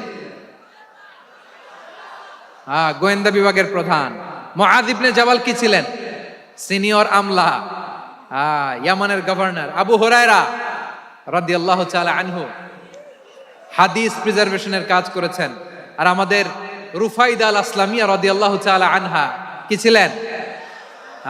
নার্স ছিলেন। নার্স হয়ে মেডিকেল সেবা দিয়েছেন। প্রিয় ভাইয়েরা, পুরো আলোচনার যদি সামারি করি তাহলে বিশ্বনবী যেভাবে হিউম্যান রিসোর্সকে ম্যানেজ করেছেন, যার যেখানে প্রতিভা কাজে লাগিয়েছেন, আমরাও যদি করি আমাদের বাংলাদেশের চিত্র আমরা পাল্টে দিতে পারবো। আমরা শুরুতে শুনেছি মানুষের আছে অসীম সম্ভাবনা, প্রতিটা মানুষ অনন্য, যত্ন নিলে, যথাযথ পরিচর্যা করলে মানুষ বিশ্ব জয় করতে পারে। ঠিক কিনা? আমাদের হাফেজে কোরআনের সামনে দাঁড়াতে পারে এমন কোন হাফেজে কোরআন আল্লাহর জমিনে জন্ম হয় না। গোটা বিশ্ব কাঁপিয়ে তারা সেরা। আমাদের ক্রিকেটাররা সেরা, আমাদের তৈরি পোশাক শিল্প সেরা। এরকম অনেক অনেক সেরা জিনিস আছে, আমরা এগুলোরে নার্চারিং করতে পারি নাই, পরিচর্যা করতে পারি নাই, সঠিক তারবিয়াতের অভাব। তাহলে মানুষের অসীম সম্ভাবনাকে কাজে লাগাতে হবে। ঠিক কিনা বলেন? ইউনুস গভর্নমেন্টকে আমি বলবো, অল্প সময়ের জন্য আপনারা এসেছেন, সংস্কারও করতে হবে, আবার নির্বাচনও করতে হবে। সব সংস্কার হতে করতে পারবেন না, যতটুকু পারবেন এর মধ্যে আমাদের যে হিউজ ম্যান পাওয়ার, আমাদের যে মানব সম্পদ, হিউম্যান রিসোর্স, এটাকে ডেভেলপ করে আপনাদের যেতে হবে। যেটা পারবেন না সেটাকে পরবর্তী নির্বাচিত গভর্নমেন্টের কাছে রেখে যেতে হবে, যে তারা যেন করে, তাদের কাছে আপনারা এটা রেখে যাবেন। তাহলে মানুষ চাইলে বিশ্ব জয় করতে পারে। আর মানুষকে হারাতে পারে কেউ? জোরে বলো যশোর, মানুষকে হারাতে পারে কেউ? আল্লাহ আমাদেরকে জনসংখ্যা দিয়েছেন। প্রিয় ভাইয়েরা, এই জনসংখ্যা অনেক বড় সম্পদ, এটা আমাদের জন্য অভিশাপ নয়, আশীর্বাদ। আমাদের জনসংখ্যাকে যদি আমরা জনশক্তিতে রূপান্তর করতে পারি, আজকে বাংলাদেশ যে অবস্থানে দাঁড়িয়ে আছে, বাংলাদেশ তার 20 গুণ উন্নতির শিখরে চলে যাবে। চিল্লায় বলো ঠিক কিনা? আমাদের শ্রমিক ভাইয়েরা বাইরে কাজ করে, আমাদের শ্রমজীবী ভাইয়েরা, প্রবাসীরা, তাদের ব্যাপারে গুরুত্ব দিতে হবে। আমাদের শ্রমের দাম সবচেয়ে কম, সবচেয়ে কম। তারা এম্বাসিতে গুরুত্ব পায় না, এয়ারপোর্টে গুরুত্ব পায় না। এই সরকার অবশ্য তাদেরকে অনেক গুরুত্ব দিচ্ছে। আমাদের অদক্ষ শ্রমিককে যখন আমরা দুবাই পাঠাই অল্প বেতন পায়, কিন্তু ইন্ডিয়ানরা দক্ষ শ্রমিক পাঠাইলে তার 3 গুণ বেতন পায়। আমরা আমাদের শ্রমিকদেরকে অদক্ষ ভাবে আর পাঠাতে চাই না, দক্ষ শ্রমিক পাঠিয়ে আমরা রেমিটেন্সের বন্যা বইয়ে দেব। আমাদের শ্রমিকদের পাঠানো রেমিটেন্সের টাকায় সচল থাকে আমার দেশের অর্থনীতির চাকা। তাদেরকে সবচেয়ে গুরুত্ব দিতে হবে। আমরা পেয়েছি ফ্রিডম ফাইটার, মুক্তিযোদ্ধা, আর আমার প্রবাসী ভাইরা হচ্ছে রেমিটেন্স ফাইটার। জোরে বলো ঠিক কিনা? তাহলে আমাদের এই জনশক্তিকে জনসম্পদে ট্রান্সফর্ম করতে হবে, ঠিক কিনা বলেন? সরকার জনগণকে এভাবে পলিশ করতে হবে। মা বাবারা ছেলে মেয়েদের মধ্যে কার কোন যোগ্যতা তাকে ওইভাবে কাজে লাগাতে হবে। সবার এ প্লাস পাওয়ার কোনো দরকার নাই। আমাদের দেশে একটা টেন্ডেন্সি আছে, পরীক্ষায় এ প্লাস না পাইলে কই তুই কি করলি, পাশের বাড়ির ছেলে এ প্লাস পাইছে, যা ওর পা ধোয়া পানি খা। কি খা? তা আমি ভাবছি যে পা ধোয়া, এ প্লাস পাওয়া ছেলেদের পা ধোয়া পানির একটা পানির ব্র্যান্ড বানাইতে হবে। এরকম লেখা থাকবে, এ প্লাস পাওয়া ছেলেদের পা ধোয়া পানি। খাওয়া নাই, এগুলার খাওয়া নাই। ওরে আল্লাহ এ প্লাস পাওয়ার জন্য বানাইছে, আর আপনার ছেলেকে এই এ প্লাস গুলারে নিয়ন্ত্রণ করার জন্য আল্লাহ বানাইছে। ওকে দিয়ে আল্লাহ কি করবে আপনি জানেনই না। একটা এ প্লাস, একটা এ গ্রেড একটা মানুষের জীবনকে ঠিক করে দিতে পারে না। আপনার ছেলেকে আল্লাহ অন্যদিকে যোগ্যতা দিয়েছে। ওদের মনোবল ভাঙবেন না, খবরদার খবরদার। ছেলে মেয়েদের মনোবল ভাঙবেন না। যাকে দিয়ে যেটা হবে তাকে দিয়ে সেটা করতে হবে, তার প্রতিভাকে সেভাবে কাজে লাগাতে হবে। তাহলে বাংলাদেশ, আমাদের এই জনসংখ্যা জনসম্পদে রূপান্তরিত হবে। আমাদের সরকারের তত্ত্বাবধানে আমাদের 18 কোটি জনগণ দক্ষ জনশক্তিতে রূপান্তরিত হোক। আমরা চাই কি চাই না? আমরা ভালো মানুষ, শ্রেষ্ঠ মানুষ হতে চাই কি চাই না? ওই জাপানিজদের মতো সৎ, ওই ইউরোপিয়ানদের মতো কালচার্ড আমাদেরকে আল্লাহ তাআলা কোরআন সুন্নাহ অনেক কিছু দিয়েছেন। যেহেতু বর্তমানে আমরা দেখছি তারা সৎ, তাদের মধ্যে ভ্যালিউ আছে, সেগুলো আমাদের মধ্যে আনার দরকার আছে না নাই? আর ইসলাম দিয়ে আমাদের জীবনকে সাজাতে হবে, ইসলাম দিয়ে আমার পরিবারকে সাজাতে হবে। ইসলাম থেকে, কোরআন থেকে প্রেসক্রিপশন না নিলে জীবন সুন্দর হবে না। কোরআন থেকে প্রেসক্রিপশন না নিলে সমাজ সুন্দর হবে না। কোরআনের প্রেসক্রিপশন না মানলে রাষ্ট্র সুন্দর হবে না। কোরআনের প্রেসক্রিপশন অ্যাপ্লাই না করলে শুধু দুর্নীতি দমন কমিশন দিয়ে দুর্নীতি বন্ধ করা যাবে না।